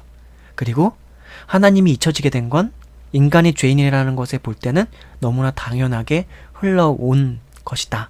그게 인류의 역사였다는 것. 그래서 하나님은 인간에게서 잊혀졌다. 그럼에도 불구하고 이 어둠이 가득한 곳에 한 줄기 빛으로서 쭉 역사를 타고 내려오죠. 아담의 후예 중에서 이제 노아의 세세 후예, 그리고 노아의 후예 중에서 이제 아브라함의 후예 중에서 다시 이삭, 야곱, 그 야곱이 이제 이스라엘이라는 이름으로 바뀌죠. 요셉, 그렇게 가면서 나중에는 이삭이라고 하는 그 이름 하에 후예들이 다 이제 이스라엘 민족이 돼서 이제 하나님께서 언약 백성으로서, 선민으로서 택해서 이스라엘 민족이라고 하는 사람들을 하나님께서 그냥 죄악함에도 불구하고 예배라는 방식을 통해서 죄사함을 받을 수 있는 임시적인 방편을 허락해 주셔서 하나님의 백성이 되게 만들어 놓으셔서 구약의 어떤 그런 역사의 시대를 하나님의 백성으로서 이스라엘과 관계를 맺으시면서 그렇게 구약의 시대의 역사를 흘러오게 하시죠. 그렇게 이스라엘 백성과 하나님께서 그렇게 그 백성과 왕으로서 혹은 아버지와 자녀들로서 사실은 그렇게 관계를 이어오시는 게 구약의 역사이죠. 그 한 줄기의 빛들이 그렇게 오지만 이스라엘은 이미 모세를 통해서 그 이집트라고 하는 곳으로부터 파라오로부터 구원을 해준 그 순간부터 이미 범죄하기 시작해요. 그 범죄한 속성을 벗어나지 못한다고요. 범죄를 하려고 하는 그 악의 경향성들을 벗어나지 못해요. 그러니까 뭐 출애굽기를 읽어 나가다 보면은 이스라엘 백성들이 하나님 앞에서 막 우상 숭배하고 그 하나님께서 막 10가지 재앙이라던가 신적인 역사를 통해 이적을 보여주면서 이스라엘 백성들 앞에서 그런 기적들을 보여주셨지만 신앙은 온데간데 없고 계속 우상 숭배하고 하나님 앞에서 불평불만하고 불순종하고 그런 것들이 모세가 이스라엘 백성들을 구출해낸 그 순간부터 또 나타나기 시작해요. 그러고 난 다음에 그렇게 죄악한 인류 중에서도 죄악한 사람들의 민족을 선민으로서 은혜 입은 백성으로서 택해 주셨지만 그 인간은 변하지 않아요. 율법을 주시고 계명을 주시고 하나님의 백성으로서 어떻게 살아갈지에 대한 도리를 보여주시고 그게 믿겨지지 않을 것 같으니까 이적도 보여주시고 기적도 보여주시고 뭐 그렇게 다 하지만 인간은 변하지 않아요. 인간은 변하지 않아요. 이스라엘 백성들은. 그런 와중에도 사사기에선 사사들이라고 하는 사람을 세워주셔가지고 그 하나님에 대한 신앙을 잃어버리지 않도록 이스라엘 백성들한테 이적을 약간씩 보여주면서 구원해 주면서 하나님이란 존재를 각인시켜 주시지만 역시 망각해요. 그리고 다윗 왕이라는 존재를 통해서 솔로몬을 통해 가지고 그리고 사무엘 선지자를 통해 가지고 사무엘상 사무엘하 열왕기상 열왕기하 그렇게 쭉 이어져 가면서 하나님께서 그래도 이 우둔하고 아둔하고 어리석은 죄인된 이스라엘 백성들이지만 그들에게도 그 어두운 가운데서도 한 줄기 빛으로서 선지자들을 허락하시면서 하나님의 말씀을 대언하는 사람들을 통해서 하나님에 대한 지식들을 계속 허락해 주시는 거예요. 물론 그 지식이라고 하는 것이 오늘날처럼 언론 매체가 있지 않으니까 온 민중의 회중들에게 다 전달되는 것은 아니죠. 말로 전해지는 거니까. 그리고 나중에 그런 와중에서 이제 기록을 하면서 그것이 이제 후대에 전승되는 거니까. 그렇게 되는 과정을 거치면서 이 어두운 가득한 인류 가운데서도 그래도 이스라엘 백성들이라고 하는 죄인들을 택하셔서 한 민족을 이루시지만 그들도 역시나 그 인류를 대표하는 어떻게 보면은 한 샘플로서 그들이 이렇게 픽이 된 거예요. 선택이 된 거예요. 그럼 그들 가운데서 또 근데 역시나 인류를 전체를 선택했을 때랑 똑같이 그들은 배도하고 하나님 앞에서 우상 숭배하고 하나님을 반역하고 다윗의 자식들로 이어지는 다윗 이후에 솔로몬 이후로 이어지는 여로보암과 느로보암인가? 아닌데 예, 이름이 갑자기 생각이 안 나네요. 여로보암이 있고요. 또 여로보암으로 여로보암 같은 경우는 이제 그 북이스라엘과 남유다로 이제 이스라엘 백성 그 나라가 남북 분당이 되거든요. 예. 그렇게 될 때 이제 그 북이스라엘의 그 왕의 이제 사람으로 되는 게 이제 여로보암이 되거든요. 어쨌든 간에 그렇게 해가지고 그 신실하였던 다윗 왕과 그로부터 이어지는 왕들이 있었지만 결국 솔로몬 때까지밖에 그나마 신실한 왕은 이어지지 않고 그 다음부터 뭐 이제 솔로몬 아들인데 그 왕의 이름이 생각이 안 나네. 예. 근데 그때로부터 시작돼가지고 이제 왕행들이 타락하고 하나님께서 거룩한 이 타락한 인류 가운데서 그래도 은혜를 주셔서 거룩한 하나님의 백성으로 삼고자 이스라엘 한 사람 후예로서 민족을 이룬 그 백성들을 택하셨지만 그들은 왕도 타락하게 되고 나중엔 선지자들까지 다 타락하게 된다니까요.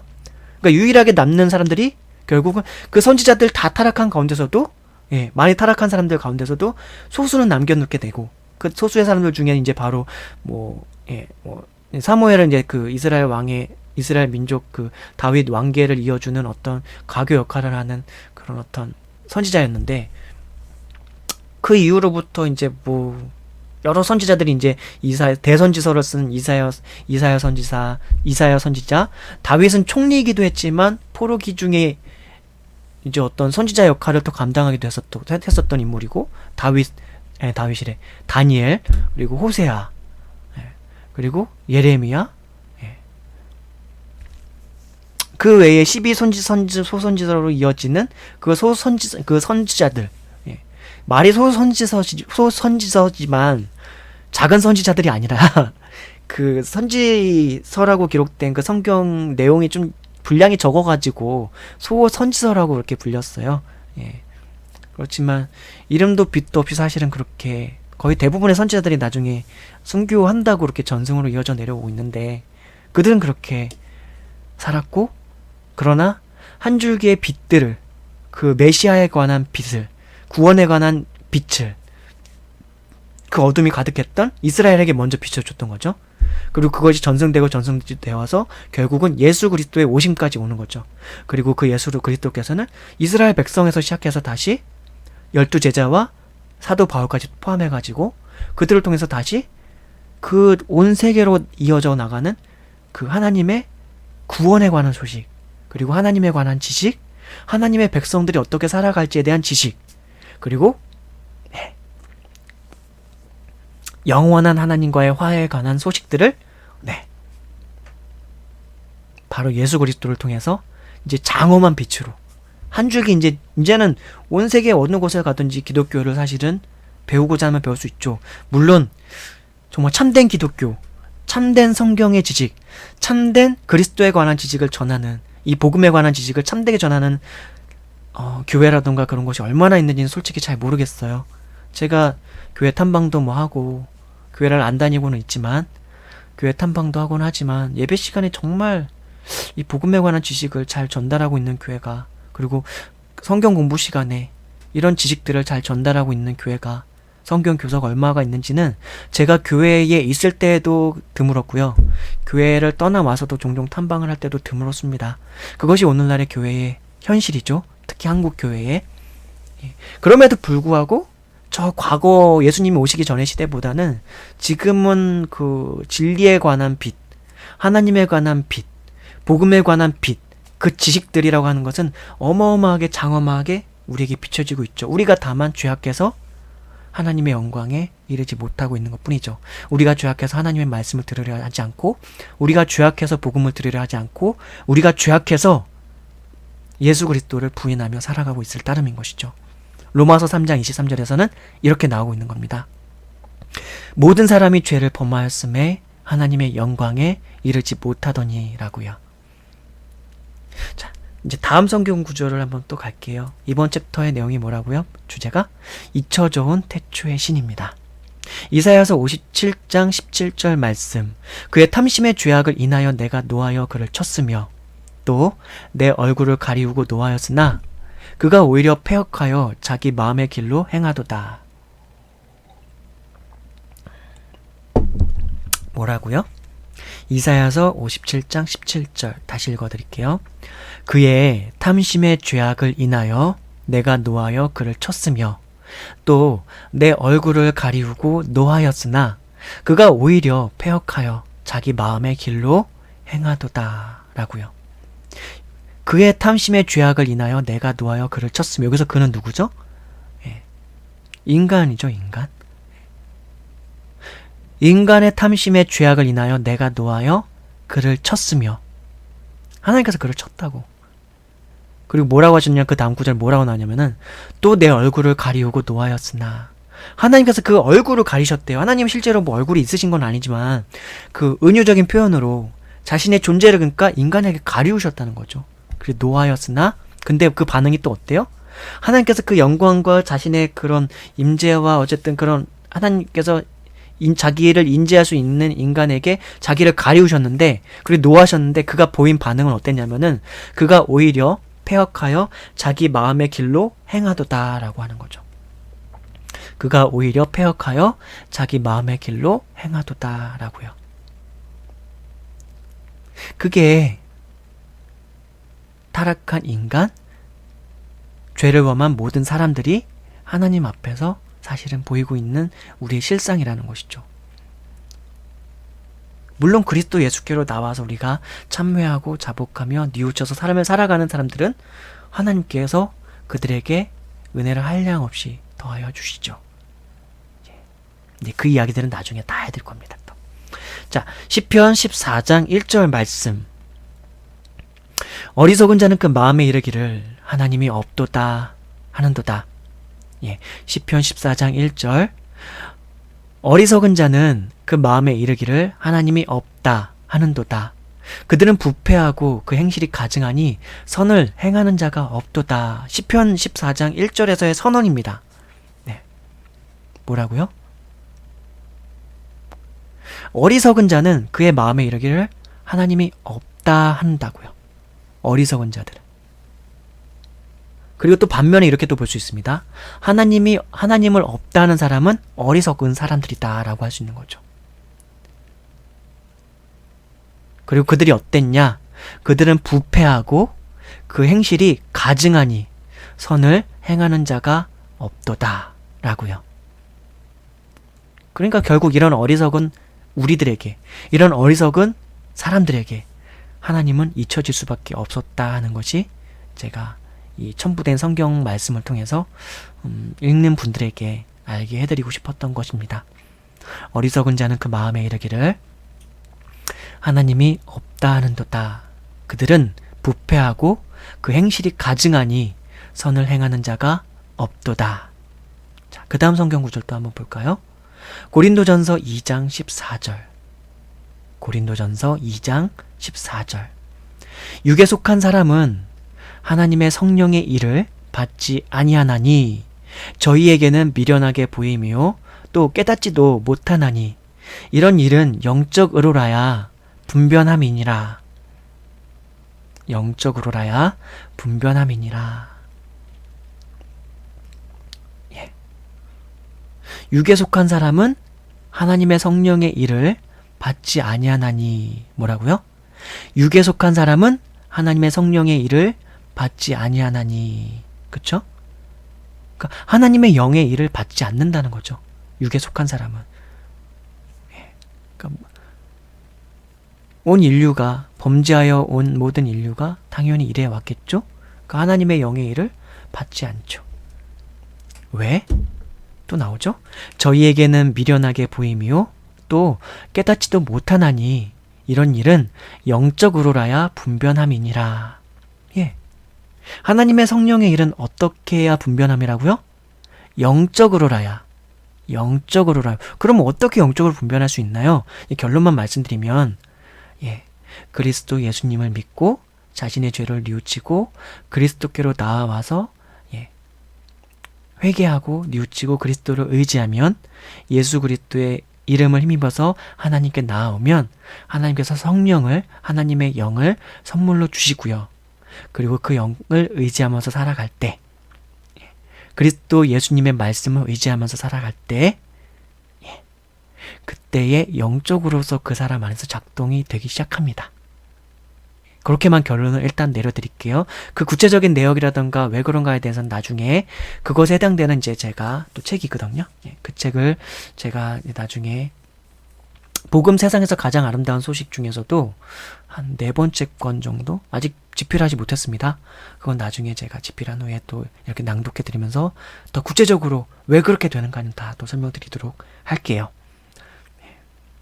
일단 이렇게 아시면 됩니다. 육에 속한 사람은 하나님의 성령의 일을 받지 아니하나니 저희에게는 미련하게 보이니며 또 깨닫지도 못하나니 이런 일은 영적으로라야 분변함이니라. 예. 전도서 9장 3절 말씀 또 한번 볼까요? 다음 성경 구절 전도서 9장 3절 말씀. 모든 사람의 결국이 일반인 그것은 해 아래에서 모든 일 중에 악한 것이니 곧 인생의 마음에 악이 가득하여 평생에 미친 마음을 품다가 후에는 죽은 자에게로 돌아가는 것이라. 성경이 우리 인생을 참 잘 표현해주고 있지 않습니까? 전도서 9장 3절 말씀인데 이 전도서 9장 3절은 솔로몬 왕이 이제 기록한 것인데 지혜의 말씀들이 참 인생을 통달하는 말씀들이 거기에 많이 있습니다. 인생에 대해서 조망해주고 인생 전체에 대해서 한번 참되게 다시 돌아보면서 생각해 볼 수 있을 만한 말씀들이 전도서에는 참 많이 있습니다. 전도서를 읽을 때는 정말 공감 많이 하실 거예요. 특별히 인생을 살아가면서 고생한 분들이라면 더 그럴 겁니다. 자, 뭐라고 기록되어 있냐면은 다시 한번 하나님이 모든 것을 아니다. 전도서 9장 3절 말씀. 모든 사람의 결국이 일반인 그것은 해 아래에서 모든 일 중에 악한 것이니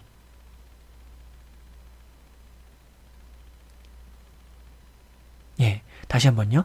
모든 사람의 결국이 일반인 그것은 이걸 다시 다른 말 표현하면은 모든 사람의 결국 모든 사람의 결과, 모든 사람의 결론, 모든 사람의 그 끝이 결국 일반인 그것은 다 같다라는 거예요. 거의 보편적으로 비슷하다는 그것은 뭐라 그랬냐면은 해 아래서 모든 일 중에 악한 것이라고 이제 악한 것이니라고 했거든요.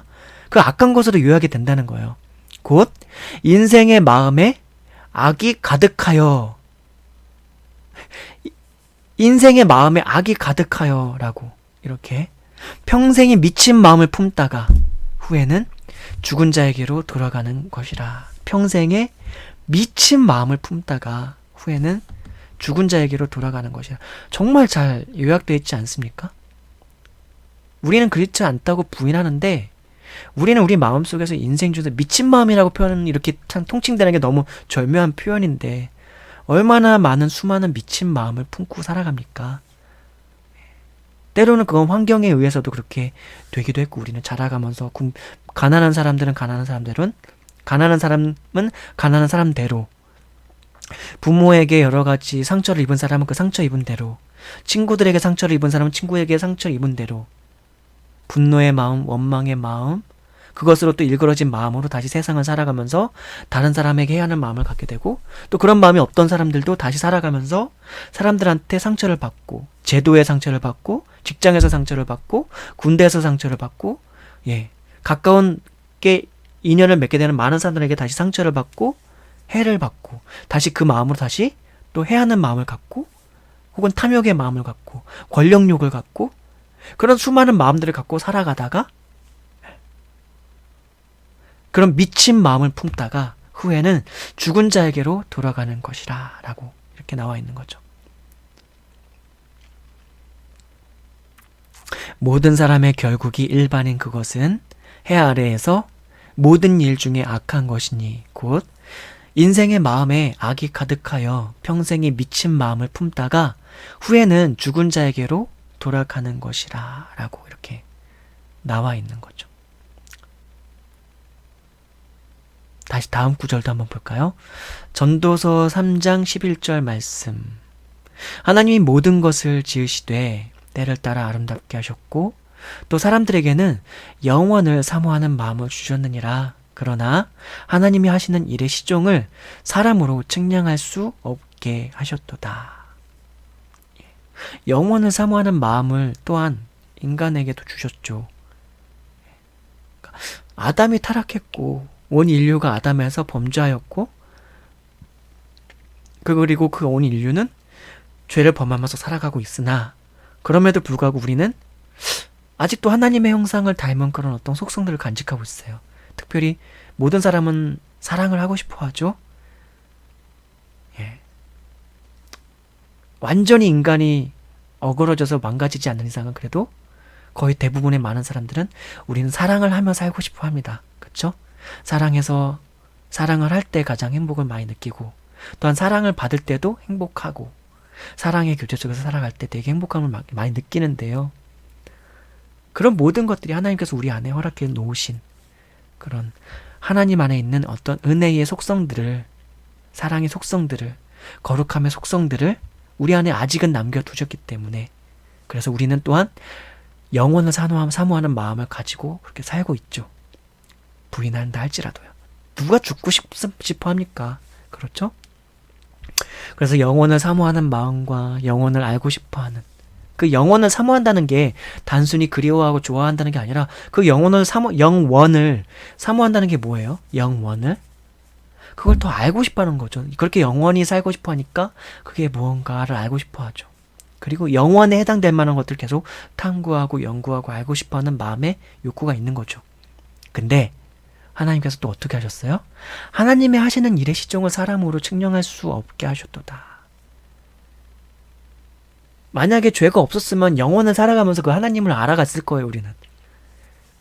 근데 죄악하니까 아직은 이제 그 길이 죄악하니까 닫혀 있는 것 같지만 다시 그 길을 여셨죠. 어떻게?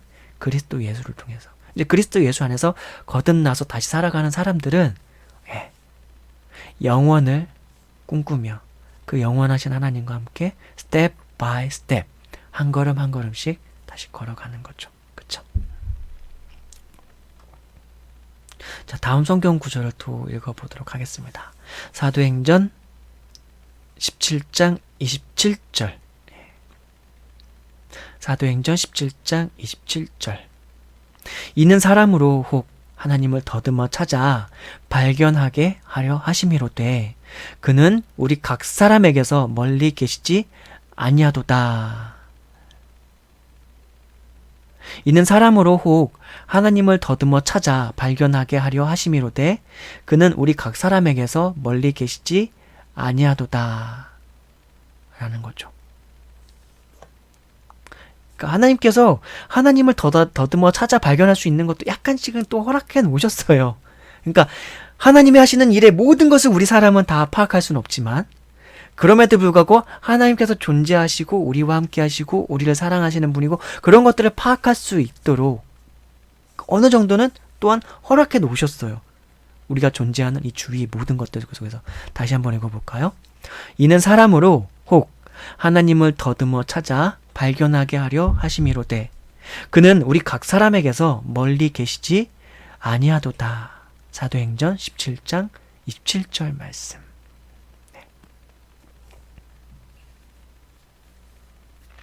자, 이제 성경 구절 2구절 정도가 남았네요.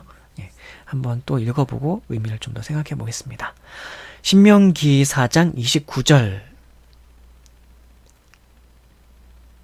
그러나 네가 거기서 너희 하나님 여호와를 찾게 되리니 만일 마음을 다하고 뜻을 다하여 그를 찾으면 만나리라. 제가 지금 이 신명기 말씀도 그렇고 그 이전 구절도 그렇고 왜 첨부해 놨냐면은 잊혀져온 태초의 신이라 할지라도 우리가 찾고자 한다면 하나님은 우리 각 사람에게서 멀리 계시지 않다는 거, 그거 다시 한번 떠올리게 드리기 위해서 사도행전 17장 27절 말씀 첨부해 놨고요. 또 그러나 네가 거기서 너희 하나님 여호와를 찾게 되리니 만일 마음을 다하고 뜻을 다하고 그를 찾으면 만나리라. 신명기 4장 29절. 그러니까 하나님께서 그렇게 막 우리에게 얼굴을 가리우시긴 하셨지만 그것이 근데 얼굴을 가리우실 때는 왜 가리우셨죠?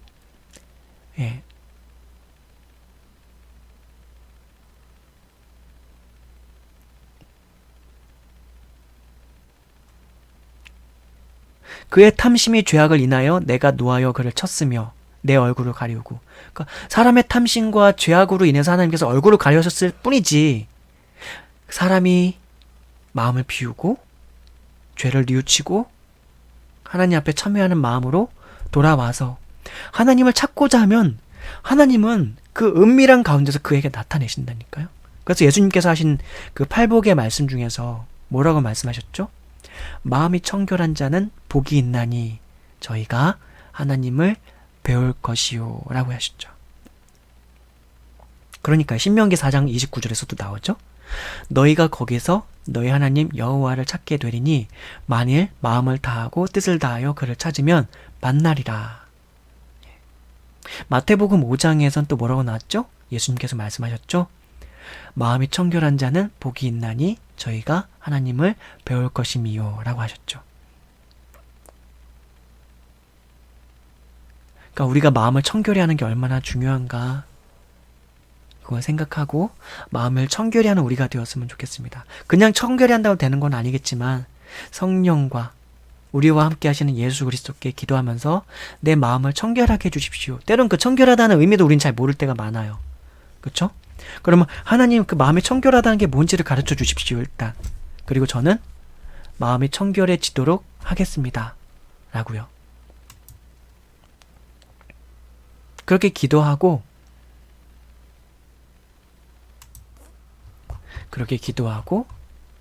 우리 마음을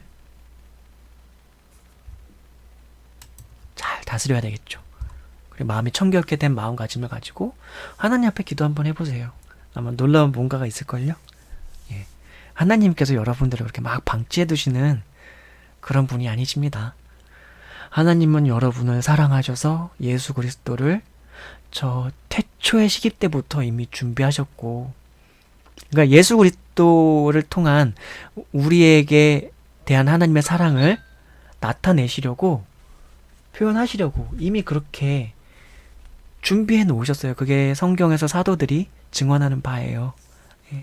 그렇게까지 우리를 사랑하시고 그 시간은 또 얼마나 오랜 기다림이었을까요? 오늘날의 내가 있기까지의 사람의 모든 태어남과 죽음은 하나님으로부터 말미암는 거죠. 이 세상의 모든 만물들은 그 존재와 생성과 소멸 자체가 하나님으로부터 시작돼서 하나님께로 돌아가는 것이죠. 그렇죠? 그런 하나님이신데, 그리고 그런 하나님께서 우리에게 말씀하셨던 게 드레핀 백합화를 봐라. 공중에 나는 새를 봐라. 새 한 마리에 떨어지고 죽음도 하나님께서 다 아시고, 그리고 드레핀 백합화를 봐라. 저 백합화가 솔로몬이 왕중에서 누렸던 그 모든, 아무것도 별거 하는 거 없는데 솔로몬이 누렸던 그 모든 의복보다 더 아름답게 입고 있지 않느냐. 사람에게 필요한 거 다 알고 있다 하나님이. 그리고 너희들의 머리털 개수까지도 하나님은 다 세고 계시다라고 신약 성경을 통해 가지고 예수님께서 말씀해 주셨어요. 그렇죠? 그렇게 우리를, 나를 사랑하시는 분이 우리 하나님이세요. 그럼 중요한 것은 무엇이냐? 나는 하나님을 향한 믿음이 진짜인가 한번 물어보시라는 거죠. 되물어 보십시오. 그리고 아니라면 회개하시고 하나님 앞에 나와, 하나님, 제가 제 마음이 진심이 아니었나 봅니다. 참여하고, 그러나 진심으로 주님을 믿고 싶은데 주님 알려주시면 안 되겠습니까? 저 하나님 앞에서 바로 살고 싶고, 선하게 살고 싶고, 똑바로 살고 싶고, 하나님께서 사랑의 하나님이시고 거룩하신 하나님이신데, 거룩하신 하나님께서 가르쳐 주시는 온전한 지식을 따라, 가르침을 따라 살고 싶습니다.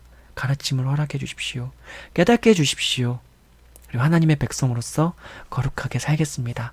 늘 함께 해주실 거라고 예수님께서 약속해 주셨으니까 저는 그 약속을 믿어서 그렇게 살려고 합니다. 아버지,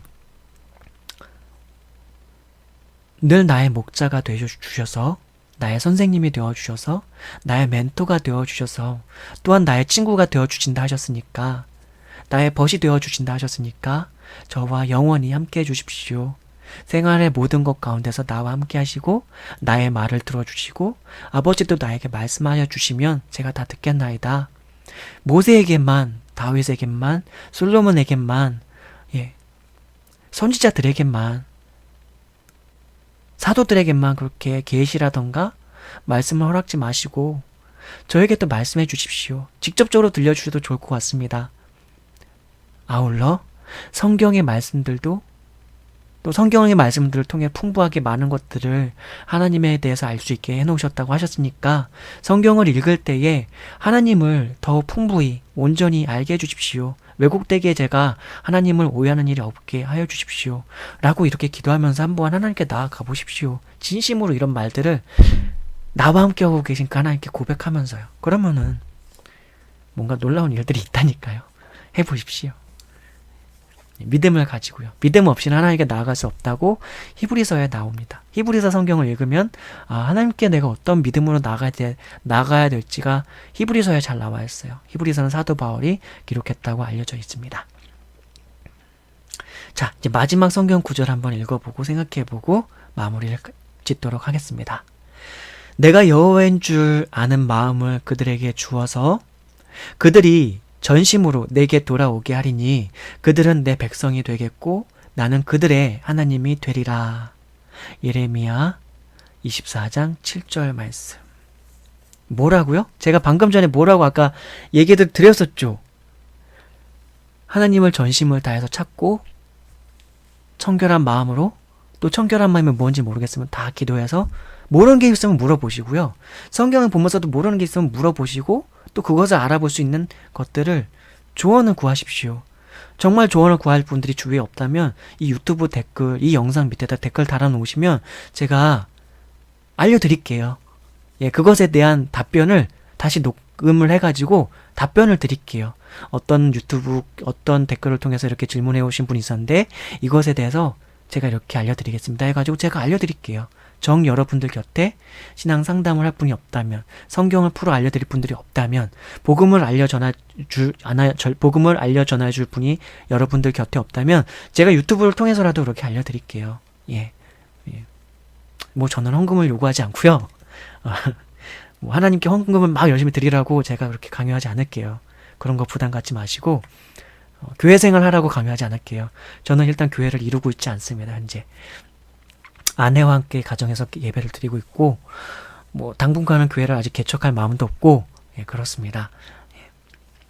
그저 하나님의 뜻대로 하나님의 사람으로서 예수님께서 당부하신 말씀들을 지키면서 또한 그것을 실천하면서 살고자 하는 바람이 있는 평범한 그리스도인일 따름입니다.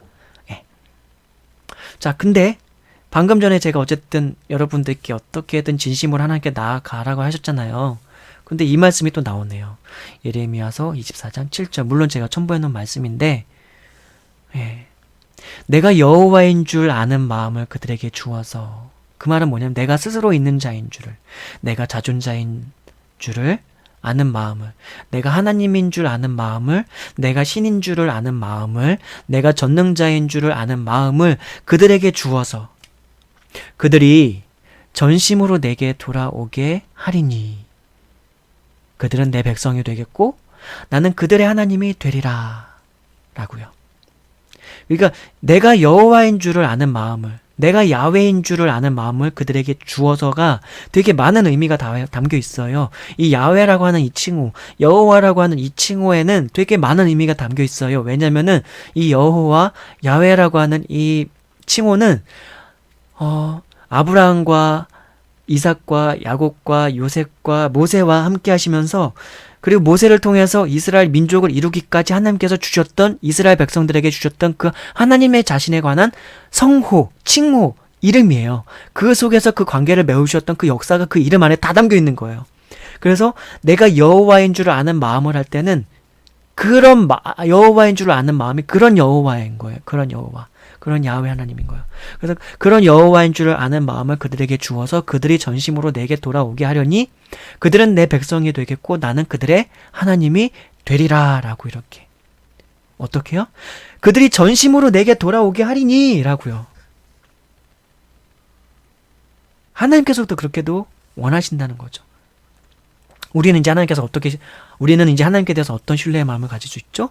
하나님께서 우리가 하나님께 돌아오기를 원하시는구나 하는 그런 신뢰의 마음을 가질 수 있는 거죠. 예. 하나님께서 이렇게 우린 그렇게 말씀하셨다는 것을 확인했으니까. 그렇죠? 그리고 나서 다시 말씀하신 게 그들은 내 백성이 되겠고 나는 그들의 하나님이 되리라 라는 것이죠. 기쁘지 않습니까? 저는 이 말씀을 읽을 때, 이 말씀을 여러분들한테 풀어서 설명해 드릴 때 되게 기뻐요. 우리 하나님은 맞다, 이런 하나님이지가 다시 한번 또 떠올려지니까, 맞아, 우리 하나님은 이런 분이셔 라는 게 다시 떠올라지니까. 네, 어떻게 좀 유익한 시간이 되셨는지 모르겠습니다. 오늘 이 시간은 이렇게 마무리를 짓도록 하겠습니다. 한 챕터를 들을 때마다 여러분들에게 유익한 어떤 깨달음들이 좀 있었으면 좋겠어요. 이거를 한 번만 듣지 마시고 처음에 한 번은 그냥 쭉 들으시면서 이해가 안 되는 부분들이 되게 많이 있을 거예요. 특히나 이런 성경의 말씀들이나 기독교의 말씀들을 처음 듣는 분들이 분명히 있을 텐데 그런 분들에는 정말 생뚱맞을 거예요, 아마.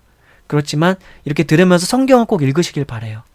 성경을 읽으면서 제가 전해드렸던 내용이 정말 있나 하면서 한번 살펴보시고 그 내용들을 제가 일단 전해드리는 데까지라도 잘 따라오셨으면 좋겠고, 혹은 기존에 지금 기독교 교회 생활을 하고 있고 크리스찬으로서의 믿음을 가지고 있는 분들이라면 제가 말씀을 전해드리는 것 중에 이미 아는 내용도 있겠고 처음 듣는 내용도 있겠고 또 새롭게 깨달아지는 내용들이 있을 거예요. 그런 분들은 또 특히 크리스찬들은 이거를 한 번만 듣지 마시고, 성경을 몇 번 읽었던 분들이라면 한 번만 듣지 마시고 한 두세 번 이상 좀 더 들어주셨으면 좋겠어요. 처음 접하는 분들은 처음 한 번만 일단 들으시면서 성경을 읽는 것에 좀 집중하셨으면 좋겠고, 그런 다음에 성경을 읽으면서 나중에 성경을 적어도 한 번 정도 이상 다 읽으신 다음에 그 다음에 또 한 번 들으시면은 또 다르게 또 새롭게 이해가 되시는 분들이 되게 많이 있을 거예요. 그리고 나서 성경을 또 읽으시고 그 다음 세 번째 또 들을 때는 또 달리 이해가 되는 부분들이 있을 거예요. 정말 그럴 거예요. 그렇게 하셨으면 좋겠습니다. 그렇게 활용하시면 나중에 두고두고 좀 약간 도움이 될 만한 내용들일 거예요.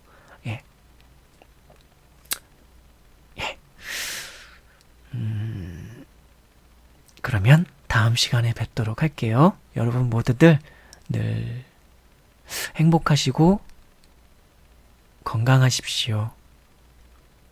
하나님의 평화와 사랑과 은혜가 여러분들에게 있기를 축복합니다. 축복합니다. 예수님의 이름으로 기도드렸습니다.